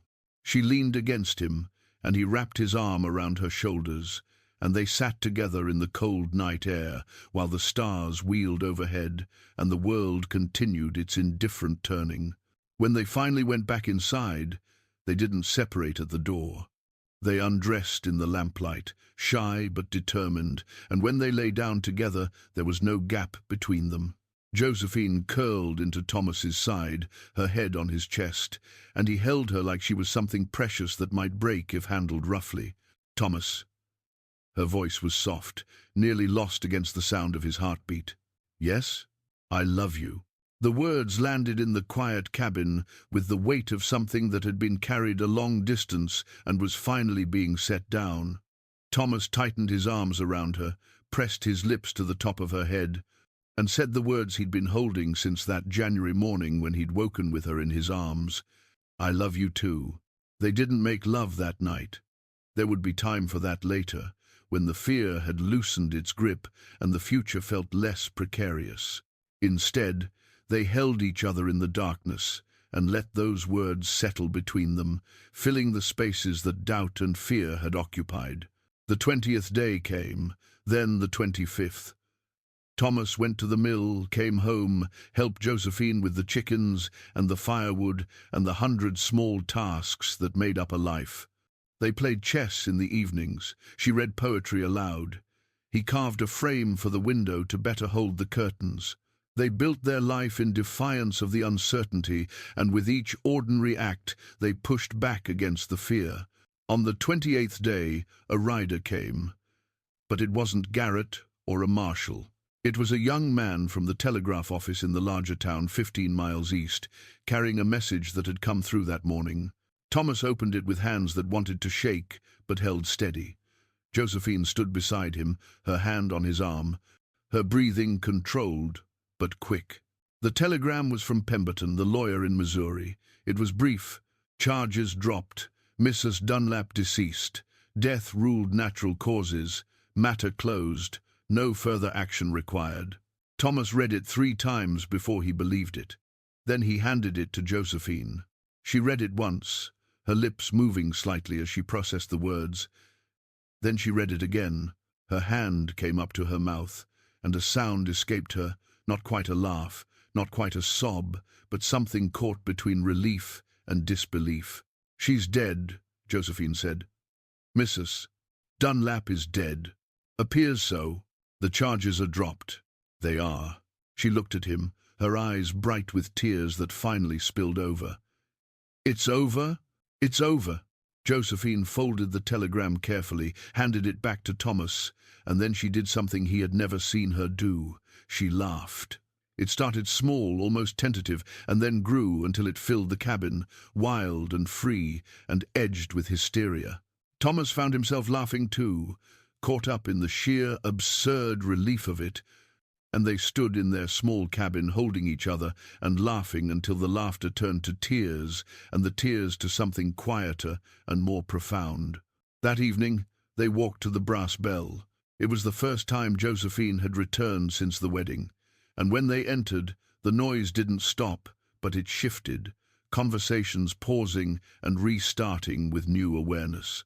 Eugene looked up from behind the bar, caught Thomas's eye, and nodded once. Thomas ordered 2 whiskies. They drank them standing at the bar, surrounded by the rough men of Benton's Crossing, and when they finished, Thomas turned to the room and said in a voice that carried, "The charges against my wife have been dropped. Matters closed." A few men nodded, a few raised their glasses. Most just went back to their conversations, the drama concluded, no longer interesting. But Ida Walsh, who was there collecting payment for supplies delivered to the saloon, crossed the room and embraced Josephine briefly. "Glad it's settled," she said simply, and then she was gone, leaving Josephine standing in the middle of the brass bell with tears on her face and a smile she couldn't quite control. They walked home through the February night, and when they reached the cabin, Thomas pulled Josephine close and kissed her properly for the first time. Not the brief kiss of comfort or the chaste kiss of affection, but a kiss that spoke of desire and intention and futures that no longer had to be conditional. She kissed him back with equal measure, and when they finally broke apart, both breathing hard, she said, "Take me to bed, Thomas Merrick." He did. And in the quiet cabin where they had learned to be married, they became lovers, and the last walls between them came down with tenderness and care and the kind of passion that comes from choosing each other again and again until the choosing becomes as natural as breathing. Later, lying tangled together in the darkness, Josephine said, "I want to plant a garden come spring, vegetables, but also flowers, something beautiful that doesn't serve a purpose except beauty." Thomas ran his fingers through her hair, marveling at the privilege of being allowed this closeness. "We'll plant whatever you want. And I want to get more chickens, maybe a rooster. Start breeding them. More chickens." Noted. "And I want to stay here, in this cabin, in this town, with you. Not because I have to, but because I choose to." He pulled her closer, pressed his lips to her temple. "Then that's what we'll do." Outside, the February wind moved through the pines with its restless voice, but inside, 2 people who had started as strangers and become something far more lay together in the darkness and made plans for a future that was finally, completely, theirs to build. March arrived with contradictions. The mornings still bit with frost, but by afternoon the sun carried a warmth that hinted at transformation. Snow remained in the shadowed hollows, but the creek ran faster now, swollen with melt, and the earth began to soften in patches where the light lingered longest. The world was caught between seasons, neither winter nor spring, and the tension of that in-between felt familiar to Thomas in ways he couldn't articulate. He woke on the first day of March to find Josephine already up, standing at the window with her hand pressed to the glass. The curtains were pulled back, letting in the grey pre-dawn light, and she wore only her nightdress, seemingly unbothered by the cold. "What are you looking at?" he asked, his voice rough with sleep. "The ground. It's thawing." He rose, crossed to stand behind her, and wrapped his arms around her waist. She leaned back against him, and they stood together watching the slow revelation of earth beneath receding snow. "We can start the garden soon," she said. "Another few weeks, maybe less." Thomas rested his chin on top of her head. "You've been planning it. Every night before I sleep. Where each plant should go, what will grow best in which spot. How to arrange it so the tall things don't shade the small things." She turned in his arms to face him. "Is that foolish? Planning something so carefully when we don't know if the seeds will even take?" "It's hope. That's not foolish." She studied his face in the dim light, her fingers coming up to trace the line of his jaw. "I never had that before. Hope that felt justified instead of desperate." He kissed her forehead, her cheek, her mouth. "You have it now." They went back to bed, made love slowly in the grey dawn light, and afterward Josephine curled against him and said, "I want to learn to shoot." Thomas blinked, the non sequitur pulling him back from the edge of sleep. "Shoot? A rifle? I should know how. In case you're at the mill and something happens. A bear, or men with bad intentions." Or she stopped, but he understood. "In case someone else comes looking. In case the past isn't as finished as a telegram claimed." "All right," he said. "Sunday. I'll teach you." Sunday came cold and clear. Thomas brought out the rifle he kept for hunting, a lever action. Winchester he'd bought his second year in Benton's Crossing, and led Josephine to the clearing behind the cabin, where he'd set up a target against a fallen log. She held the rifle awkwardly at first, uncertain of its weight and balance, but she learned quickly. By the end of the afternoon, she could hit the center of the target 3 times out of 5, and her shoulder bore the bruise of the rifle's kick with the same stoicism she brought to everything else. "You're a good teacher," she said as they walked back to the cabin. The rifle slung over his shoulder. "You're a good student." I was terrified the whole time. He looked at her in surprise. She had shown no fear, no hesitation once she'd committed to the task. Couldn't tell. That's the point. If you're going to be afraid, you might as well be afraid while doing the thing anyway. She smiled slightly. My mother used to say that. Usually right before she made me do something I didn't want to do. Smart woman. She was. Josephine's expression shifted, growing distant. She would have liked you, I think. She always said a good man was one who made space for you to be yourself, instead of trying to make you into what he wanted. Thomas felt the weight of that assessment, the responsibility it implied. I try. I know. That's why it works. That evening, while Josephine prepared dinner, Thomas sat at the table with a piece of paper and a pencil. He worked in silence, sketching something, erasing, sketching again. She glanced over occasionally, but didn't ask what he was doing. When dinner was ready, he set the paper aside, and they ate together, trading observations about the day, the thaw, the chicken's increasing productivity as the days lengthened. After the meal, while Josephine cleared the dishes, Thomas retrieved the paper and smoothed it out on the table. "What do you think of this?" She came to look. The drawing was rough but clear. A layout of the space behind the cabin, divided into plots. Vegetables here, flowers there, a small area marked for herbs, another for berries. At the center, a larger space, with a bench. "You drew this?" she asked. "You said you'd been planning it every night. Thought I'd try to put it on paper, see if it matched what you were thinking." Josephine traced the lines with her finger, her expression unreadable. Then she said, "It's almost exactly right. Except the bench, I had it facing west, toward the sunset." Thomas took the pencil, made the adjustment. "Like this? Perfect." She kissed him then, sudden and fierce, and whispered against his mouth, "Thank you." "For what?" "For listening to what I don't say out loud." The garden became their shared project. As the ground continued to thaw, they worked together to turn the soil, breaking up the compacted earth with spades and picks.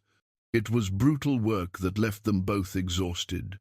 But there was something deeply satisfying about it, the physical labor, the visible progress, the way the raw ground slowly transformed into something with intention and order. Thomas built the raised beds from lumber he brought home from the mill, cutting and fitting the boards with the same precision he brought to his work. Josephine acquired seeds through a combination of purchase and trade.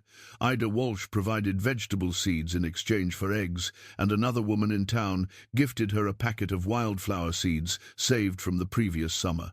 They worked in the lengthening evenings side by side, speaking little but moving in coordination that came from growing familiarity.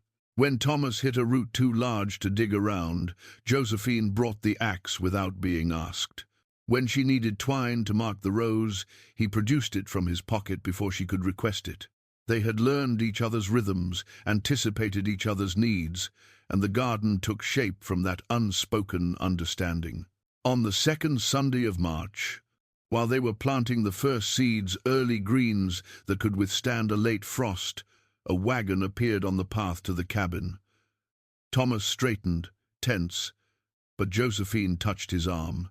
"It's Ida Walsh. I recognize the horse." Indeed, Ida drove the wagon herself, her husband beside her, and when she pulled up near the cabin, she waved a greeting. "Heard you were putting in a garden, brought something that might help." In the back of the wagon were 4 young chickens, pullets not quite old enough to lay, and a rooster with glossy black feathers and an imperious bearing. "Can't keep them," Ida said as Thomas and Josephine approached. "Got too many already, and these ones won't settle with my existing flock. Thought you might take them off my hands." Josephine looked at the birds, then at Ida, understanding what was really being offered. This wasn't about overcrowding. This was about community, about integration, about one woman helping another build something permanent. "We'd be grateful," Josephine said. They transferred the birds to a temporary pen Thomas hastily constructed, while Ida and her husband waited. When it was done, Ida pulled Josephine aside, speaking quietly enough that Thomas, helping Walsh unload a sack of feed, couldn't hear. But he saw Josephine's expression shift from surprise to something deeper, saw her embrace Ida quickly, and saw both women wipe their eyes before returning to their husbands. Later, after the Walshes had left, Thomas asked what Ida had said. Josephine was checking on the new birds, making sure they had water and feed. "She told me there's a women's circle, meets once a month at the church, quilting mostly, but also just talking. She invited me to come. You going too?" "I think so, if that's all right with you." Thomas felt a flash of something, not quite irritation, but close. "You don't need my permission to have friends, Josephine." She turned to face him fully. "I know I don't need it, but we're building a life together. I wanted you to know I was making space in that life for other people. Wanted to make sure you understood that having friends doesn't mean I need you less." He crossed to her, cupped her face in his hands. "I want you to have friends, want you to have a life beyond this cabin and me and the chickens. You're not my possession, Josephine. You're my partner." She rose on her toes, kissed him softly. "I know, but it still means something that you said it." The women's circle met on a Thursday evening. Thomas came home from the mill to find the cabin empty and a note on the table. "At the church. Back before dark. Stew in the pot." He ate alone, fed the chickens alone, and found the solitude strange after months of constant companionship. But when Josephine returned, her cheeks flushed from the walk, and her eyes bright with something he recognized as happiness, he felt only gladness. "How was it?" he asked. "Terrifying at first, then less so." She unwound her scarf, hung it by the door. "There are 7 women who come regularly. 8 now, with me. They asked 1,000 questions: where I was from, how we met, what I thought of Benton's Crossing. But not cruel questions, just curious ones. You tell them about Missouri? The basics. Not everything, but enough." She sat down across from him. "Ida told them beforehand. About the charges, about Mrs. Dunlap, about all of it, so I didn't have to explain or defend. I could just be there." Thomas reached across the table, took her hand. "I'm glad. Me too." April arrived with a violence of green. The trees budded, seemingly overnight, the grass pushed up through the last patches of snow, and the garden began to show the first brave shoots of planted things breaking through soil. The chickens laid with renewed enthusiasm, and the rooster, whom Josephine had named Caesar for his imperious attitude, crowed each morning with enough volume to wake half the town. Thomas began building the bench for the garden's center. He worked on it in the evenings after supper, using scraps of good hardwood he'd set aside from mill cuts.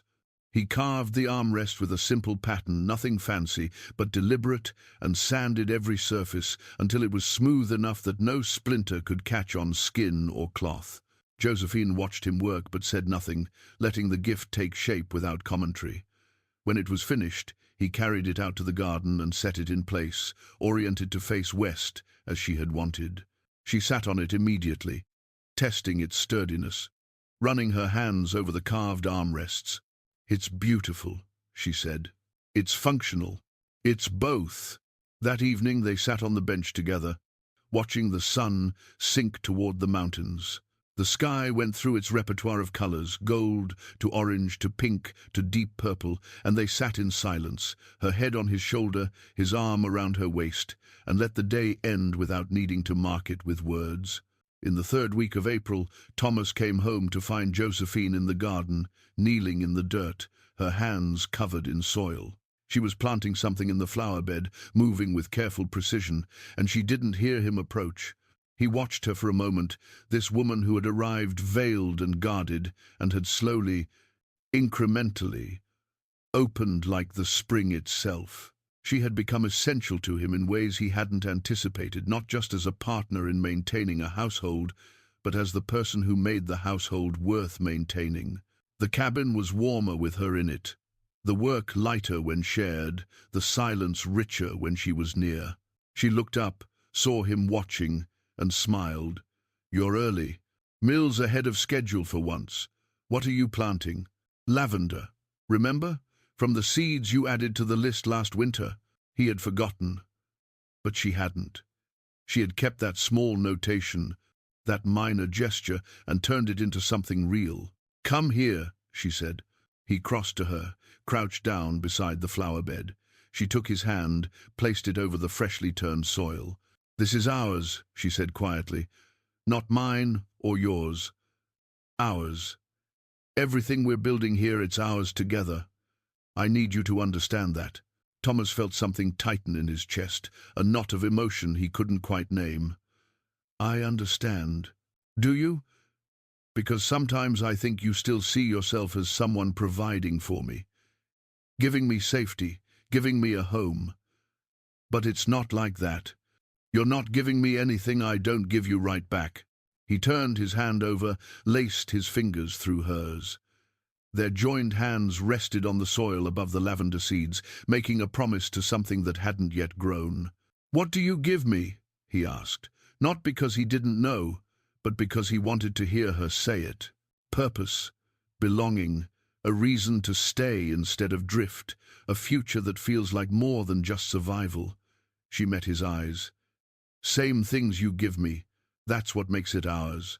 He kissed her there in the garden, with dirt on both their hands and the sun warming their backs, and when they finally pulled apart, she stood and brushed soil from her skirt. "I'm going to the women's circle tonight. They're planning a church social for May, and apparently I'm on the committee." She said it with a mixture of pride and bemusement. "You want me to come? To the women's circle?" "They'd probably allow it, but you'd be bored senseless." She paused. "But there's a barn dance the Saturday after the social. Would you come to that with me? Publicly, as my husband, in front of the whole town." Thomas stood, pulled her close. "I'd be honored." The barn dance was held in a structure at the edge of town, a building that served multiple purposes: storage, gatherings, the occasional trial when the circuit judge needed space. For the dance, it had been swept clean, lanterns hung from the rafters, and a small platform erected for the musicians, a fiddler, a man with a guitar, and a woman with an accordion. Thomas and Josephine arrived as the sun was setting, and found the barn already crowded with people. Half the town seemed to be there, dressed in their best, talking and laughing with the kind of forced cheer that came from limited entertainment options in isolated places. Josephine wore the green dress she had made, altered now with details she'd added embroidery at the collar, buttons she'd carved from bone. Her hair was pinned up, leaving her face completely visible, the scar a pale line in the lantern light. She had stopped trying to hide it. Stopped. Thomas thought, trying to make herself smaller or less noticeable. She simply was, and that was enough. They danced badly, neither of them skilled, but they laughed at their own awkwardness and kept trying. Other couples swirled around them, practiced dancers who made it look easy, but Thomas found he didn't care about the comparison. He cared only about the feel of Josephine's hand in his, the sound of her laughter, the way she looked at him like he was the only person in the room worth seeing. Between dances, they stood at the edge of the barn, drinking cider and watching the crowd. Ida Walsh approached with her husband, both of them flushed from dancing. "You two look happy," Ida observed. "We are," Josephine said simply, and Thomas heard no hesitation in her voice, no qualification, just fact. As the evening wore on and the dancing grew more energetic, Thomas stepped outside for air. The night was cool but not cold, the sky clear and full of stars. He was standing in the darkness, letting his heart rate settle, when he heard footsteps behind him. He turned to find Judge Carlton Reed, the man who had married them in the Brass Bells 6 months ago. Reed carried a glass of whiskey and had the slightly unfocused look of a man who'd had several already. "Mr. Merrick," Reed said, nodding. "Enjoying the festivities? Well, enough." Reed moved to stand beside him, both men looking out at the darkness beyond the barn's light. "I've married a lot of couples in my years on the circuit. Most of them I forget within a week. But I remember you two." Thomas said nothing, waiting. "That night in the saloon, when you lifted her veil and saw her face, every man in that room expected you to walk away, to call off the marriage, demand your money back, make some excuse. Reed took a drink, but you didn't. You looked at her and you said her name like it was something precious. Made me think maybe I'd finally witnessed a marriage that might actually work. Why are you telling me this? Because I was right. I've seen you two around town these past months, the way you look at each other, the way you move together. That's not a contract. That's a marriage." Reed raised his glass. "Congratulations on proving an old cynic wrong." He wandered back into the barn, leaving Thomas alone with the night, and the sudden understanding that what he and Josephine had built was visible, not just to them, but to everyone who cared to look. He found Josephine inside, talking with a group of women from the circle. When she saw him, she excused herself and came to his side. "Ready to go home?" she asked. "If you are." They walked back through the spring night, their fingers intertwined, and when they reached the cabin, Josephine pulled him immediately to the bed. They made love with an urgency that surprised them both, as if the evening's public display had created a hunger for private confirmation. Afterward, lying tangled together in the darkness, Josephine said, "I want to have a child." Thomas went very still. "You sure?" "I'm sure. Not right away, necessarily, but soon. I want to build a family with you, Thomas. Want to plant something that grows beyond just us." He pulled her closer, overwhelmed by the trust implicit in that statement. A child would tie her to this place, to him, in ways that could never be easily undone. It was the ultimate statement of permanence, of choosing not just today, but all the days to come. "Then we'll have a child," he said against her hair, "when the time is right." She kissed his chest, his jaw, his mouth. "I love you." "I love you too." Outside, the spring night was alive, with sound frogs calling from the creek, night birds hunting, the wind moving through new leaves. Inside, two people who had started with a contract and built something infinitely more valuable lay together in the darkness and dreamed of futures that included more than just themselves. The lavender seeds, planted in soil blessed by joined hands, waited in the earth for their time to grow. May brought the kind of warmth that made you forget winter had ever existed. The garden erupted with life, neat rows of greens pushing toward the sun, bean plants climbing the trellises Thomas had built, and in the flower bed the first brave shoots of lavender breaking through soil that had been blessed by their joined hands. The chickens thrived, Caesar ruling his small kingdom with tyrannical pride, and the pullets Ida had given them began to lay, adding to the daily collection of eggs. The cabin itself had transformed over the months. Curtains at the windows, shelves lined with preserves from the previous year's harvest, a quilt Josephine had pieced together from scraps now covering their bed. Small things accumulated gradually, but together they spoke of permanence, of a place chosen, not simply occupied. On the first Sunday of May, Thomas woke to find Josephine already up, standing in the doorway, looking out at the morning. She wore only her nightdress, her hair loose down her back, and there was something in her posture, a stillness that went beyond mere contemplation, that made him rise and cross to her side. "You all right?" he asked quietly. She turned to him, and he saw tears on her face, though she was smiling. "I'm pregnant." The words hung in the air between them, massive and transformative. Thomas felt his breath catch, felt the world tilt slightly on its axis and resettle into a configuration he had not quite anticipated, but somehow always known was coming. "You're sure?" "As sure as I can be without a doctor. I'm 6 weeks late, maybe 7. And yesterday morning I couldn't keep breakfast down." She placed a hand on her still flat stomach. "There's a child growing here, Thomas." "Our child." He pulled her into his arms, held her tight enough that she gasped slightly, and when he spoke his voice was rough with emotion he didn't try to hide. "I didn't know I could want something this much." "Neither did I." She pulled back just enough to see his face. "Are you happy?" "Happy doesn't seem like a big enough word." They stood in the doorway together, watching the sun climb higher, and Thomas thought about the mathematics of time. 8 months from now, January, maybe February, they would meet their child. 8 months from now, the cabin would hold not 2 people but 3. 8 months from now, everything would change again. But this change felt different from the others. This one they had chosen together, planned for, wanted with a clarity that made all previous uncertainties feel like practice for this moment. "We should tell people," Josephine said. "Ida, at least. And probably the doctor once I'm further along." "Whatever you want." "What I want," she turned in his arms to face him fully, "is to sit on our bench in our garden and feel happy for a while before we turn this into something everyone else gets to comment on." So they did. They dressed, made coffee, and carried their cups out to the garden. The bench Thomas had built sat in the center of the plots, surrounded by growing things, and they sat side by side watching the morning light touch everything they had planted.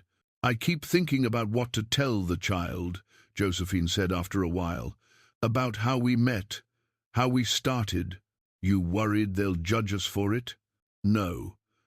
I'm trying to figure out how to explain that sometimes the most practical decisions turn into the most important ones." She sipped her coffee, thoughtful. "We didn't marry for love. We married for survival, for convenience, for a dozen reasons that had nothing to do with romance. But we built love anyway. Built it deliberately, like this garden. And I think that matters.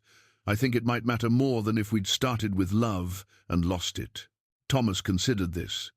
"You think we would have lost it if we'd started with it?" "I don't know, but I know that what we have now, it's earned, every piece of it. And that makes it solid in a way I'm not sure the other kind could be." She was right, Thomas thought. They had built this marriage the way they had built everything else, with patience, with work, with careful attention to what was actually there, rather than what they wished was there. And the result was something that could withstand weight. "We'll tell them the truth," he said finally. "That I needed someone and you needed somewhere, and we found each other through arrangement rather than accident. And that we chose each other every day after, until the choosing became as natural as breathing." Josephine smiled, leaned her head against his shoulder. "That's a good story. It's our story." The news spread through Benton's Crossing, the way all news spread in small towns quickly and with elaboration. By the end of the week, half the women in town had stopped by the cabin with advice, remedies, or simply the desire to participate in the excitement. Ida Walsh brought ginger root for morning sickness. Another woman from the circle brought a cradle that had been in her family for 3 generations. Even Eugene from the Brass Bell sent word through Thomas that he'd set aside a bottle of good whiskey for when the baby came, to wet the child's head properly. Thomas found himself the recipient of advice from the men at the mill, most of it useless, some of it alarming, all of it delivered with the gravity of sacred wisdom being passed down. He listened politely and implemented none of it, trusting instead in Josephine's practicality and the doctor's guidance when they finally made the trip to see him. The doctor, an older man named Sutherland, who served 3 towns on a rotating schedule, confirmed what they already knew and pronounced Josephine healthy. He asked questions about her history, her age, previous pregnancies, and when she answered none to the last question, he nodded with satisfaction. First baby's always the hardest, but you're young and strong, should be fine. He gave them a date, late January, possibly early February, and a list of things to watch for. Then he surprised them both by saying, "Congratulations. I married my wife under similar circumstances. 40 years ago, arranged marriage, didn't know her before the wedding. Best decision I ever made." In the wagon on the way home, Josephine said, "Do you think everyone knows about the arrangement?" "Probably. Small town. Not much stays secret." "Does it bother you?" Thomas thought about it. "No. Let them know. Let them see that something good can come from unconventional beginnings. Might give someone else hope." She took his hand, squeezed it. "You're a better man than you think you are. I'm a man who got lucky. That's different." As May progressed into June, the pregnancy began to show in small ways. Josephine tired more easily, needed to rest in the afternoons, and her body started to change in subtle ways that only Thomas noticed. He found himself watching her more carefully, alert for signs of discomfort or need, and she tolerated his hovering with patient amusement. "I'm not made of glass," she said one evening, when he insisted on carrying water from the well, despite her protests. "I know, but I also know you'll push yourself past reasonable limits if I don't step in occasionally." "Is that what you think you're doing? Stepping in?" "Yes." She laughed, shook her head. "Fine. Carry the water, but I'm still chopping the vegetables for dinner, and I don't want to hear a word about it." He carried the water, she chopped the vegetables. They had learned, over these months, how to negotiate the space between care and control, between helping and hovering.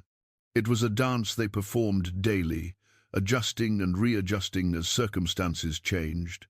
On the summer solstice, Thomas came home from the mill to find a stranger's horse tied to the porch rail. For a moment, old fear spiked another garret, another complication, another threat. But when he entered the cabin, he found Josephine sitting at the table with a woman he didn't recognize, both of them drinking tea and talking in low, comfortable voices. The woman looked up when he entered. She was perhaps 50, with grey-streaked hair and intelligent eyes, and something about her bearing suggested education and means. "Thomas," Josephine said, standing, "this is Mrs. Catherine Brennan. She's a teacher. From Denver." Thomas nodded a greeting, still uncertain what this visit meant. Mrs. Brennan stood as well, extending her hand. "Mr. Merrick, your wife and I have been discussing the possibility of establishing a school here in Benton's Crossing. I'm considering the position, and I wanted to see the town before making a decision." Thomas shook her hand, looked to Josephine for explanation. "The women's circle has been talking about it," Josephine said. "With more families settling here, there are enough children to warrant a school." Mrs. Brennan answered the advertisement we placed in the Denver paper. "I see." Thomas took in this information, the implications of it. A school meant permanence, meant the town seeing itself as more than a temporary camp for timber extraction, meant families thinking in terms of years, not seasons. "What do you think, Mr. Merrick?" Mrs. Brennan asked. "Would Benton's Crossing support a school?" He thought about the child growing in Josephine's belly. Thought about that child needing education, opportunity, a future beyond what he and Josephine could provide alone. I think it would, and I think we need one. Mrs. Brennan smiled. Then I'll accept the position. Classes will begin in September. After she left, Thomas turned to Josephine. You're building a school. We're building a school. The women's circle, the town. I'm just helping organize it. That's more than helping. She crossed to him, took his hands. Our child will go to that school someday. We'll learn to read and write and do mathematics. We'll have opportunities we didn't. That matters to me. It matters to me too. He pulled her close, marveled at the way she fit against him now, the slight swell of her belly just beginning to make itself known between them. You're building a future for more than just us. Isn't that what communities do? July brought heat that made the mill work brutal and the garden thirsty. Thomas and Josephine developed a new routine. He would water the garden in the early morning before leaving for work, and she would water it again in the evening when the sun had lost its worst heat. The plants responded to this careful tending, producing more than they could possibly eat. Josephine began preserving again, canning beans and pickling cucumbers, and what they couldn't preserve, they shared with neighbors. The chickens suffered in the heat, panting in the shade of the coop, and Caesar became even more irritable than usual, attacking Thomas's boots whenever he came to collect eggs. But they kept laying, and the eggs became a form of currency traded for fabric, for tools, for the services of the blacksmith when he came through town. One evening in late July, sitting on the bench in the garden while the heat slowly released its grip on the day, Josephine said, "I've been thinking about names." Thomas had been half dozing, lulled by the warmth and the day's exhaustion, but this brought him alert. For the baby? For the baby. She had a piece of paper with her, he noticed now, and a pencil. I made a list. Want to hear it? Go ahead. She read names, some traditional, some unusual, each with a small notation about where it came from or why she'd chosen it. Thomas listened, offering opinions when asked, vetoing nothing. They debated the merits of various names like they debated everything seriously but without rancor, each trusting the other's judgment. Finally, Josephine set down the paper. "We don't have to decide now. We have time." "We do," Thomas agreed. "But I think when we see the baby's face, we'll know. The right name will fit." "You think so?" "I know so." August brought the first hints of autumn, cooler nights, a subtle shift in the quality of light. The garden began its final push of productivity, and Josephine spent her days harvesting and preserving, building their stores for the winter that would come and the spring that would follow it. Her belly had grown noticeably now, unmistakable, and she moved with the careful grace of someone carrying something precious. The town social Josephine had helped plan took place on the last Saturday of August. It was a modest affair, tables set up in the shade of the church, food contributed by every family, music provided by the same musicians who had played the barn dance. But it felt significant, a marker of the town's evolution from temporary settlement to established community. Thomas and Josephine attended together, and Thomas watched as his wife moved through the crowd with easy confidence.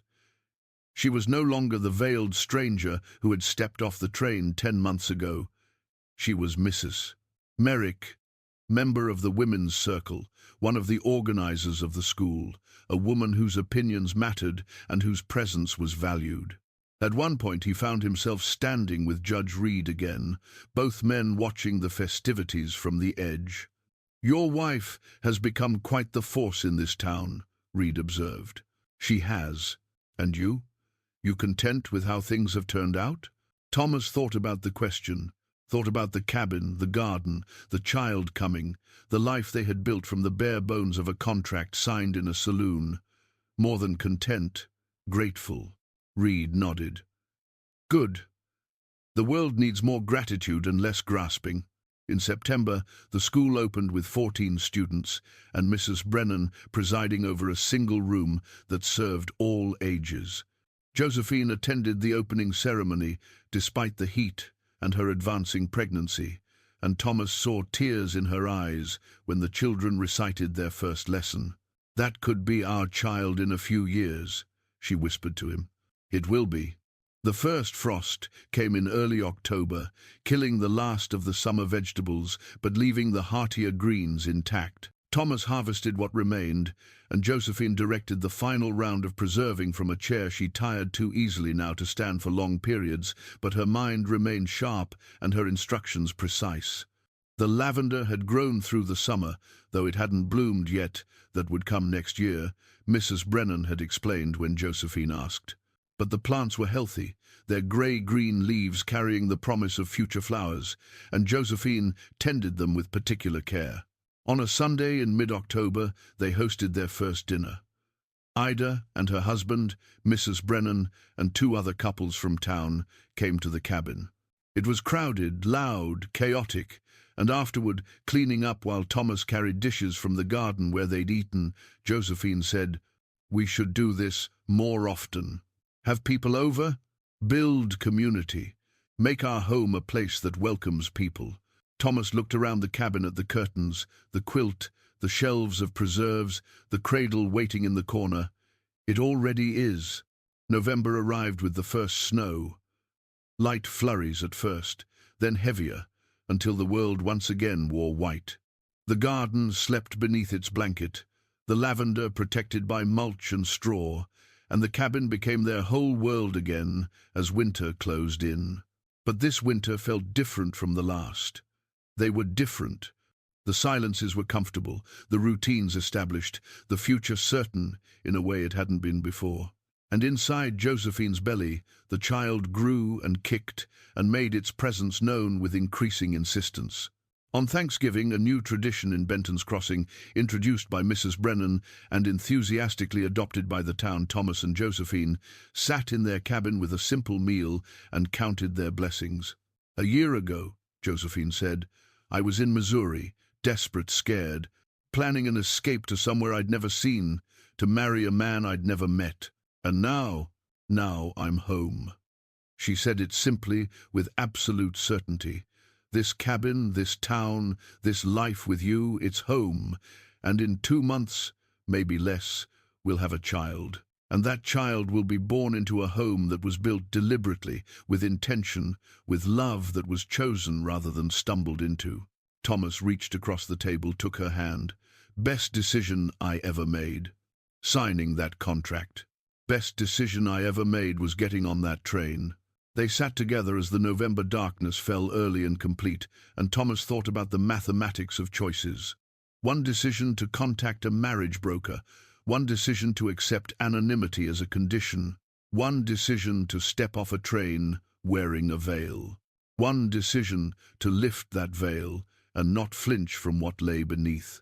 Small decisions, each of them, but added together, accumulated over months, they had built something that could withstand anything: joy or sorrow, abundance or scarcity, the predictable challenges and the unexpected catastrophes that life would inevitably bring. On Christmas Eve, with snow falling heavy outside and the fire burning warm inside, Josephine went into labor.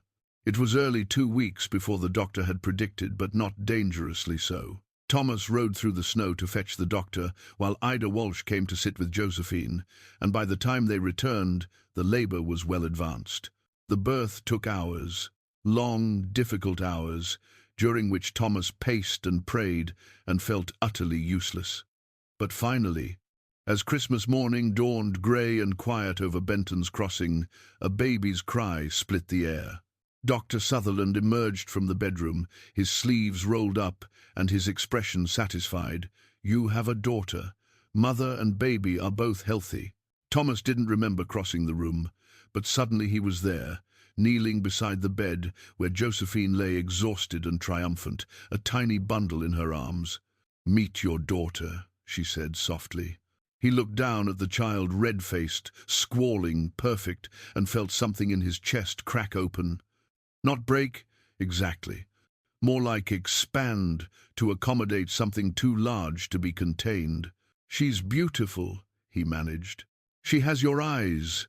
She has your determination, been yelling since she arrived." Josephine laughed, tired but genuine. What should we call her? Thomas thought of all the names they had debated, all the careful considerations, but looking at his daughter's face, only one name felt right. Hope, he said. We should call her Hope. Josephine's eyes filled. Yes, Hope, Catherine Merrick. Catherine, after Mrs. Brennan, she gave us a school, gave our daughter a future. Seemed fitting. Thomas kissed his wife's forehead, then gently touched his daughter's cheek. Hope Catherine Merrick, born on Christmas morning to parents who had started as strangers and become everything to each other. The snow fell outside, clean and quiet. The fire burned warm. And in the cabin that had witnessed their transformation from contract to partnership to love, a family of 3 began their first day together. Later, much later, when Josephine and Hope were sleeping and Thomas sat alone by the fire, he thought about the man he had been a year ago, alone in this cabin, signing a contract for a bride he had never seen, expecting nothing more than functional companionship. That man could never have imagined this, could never have dreamed that a practical arrangement would become a love story, that a veiled stranger would become his whole world, that from something as transactional as a marriage contract could grow something as transformative as hope. But it had, and outside, the lavender waited beneath the snow for spring, for the season when it would finally bloom, filling the garden with fragrance and color, a testament to the things that grew when tended with patience and care, just like the marriage that had planted it, just like the child who bore its promise in her name, just like the life they would build together, year by year, choice by choice, until choosing each other became as natural and necessary as breathing. Up next, you've got 2 more standout stories right on your screen. If this one hits the mark, you won't want to pass these up. Just click and check them out. And don't forget to subscribe and turn on the notification bell so you don't miss any upload from us.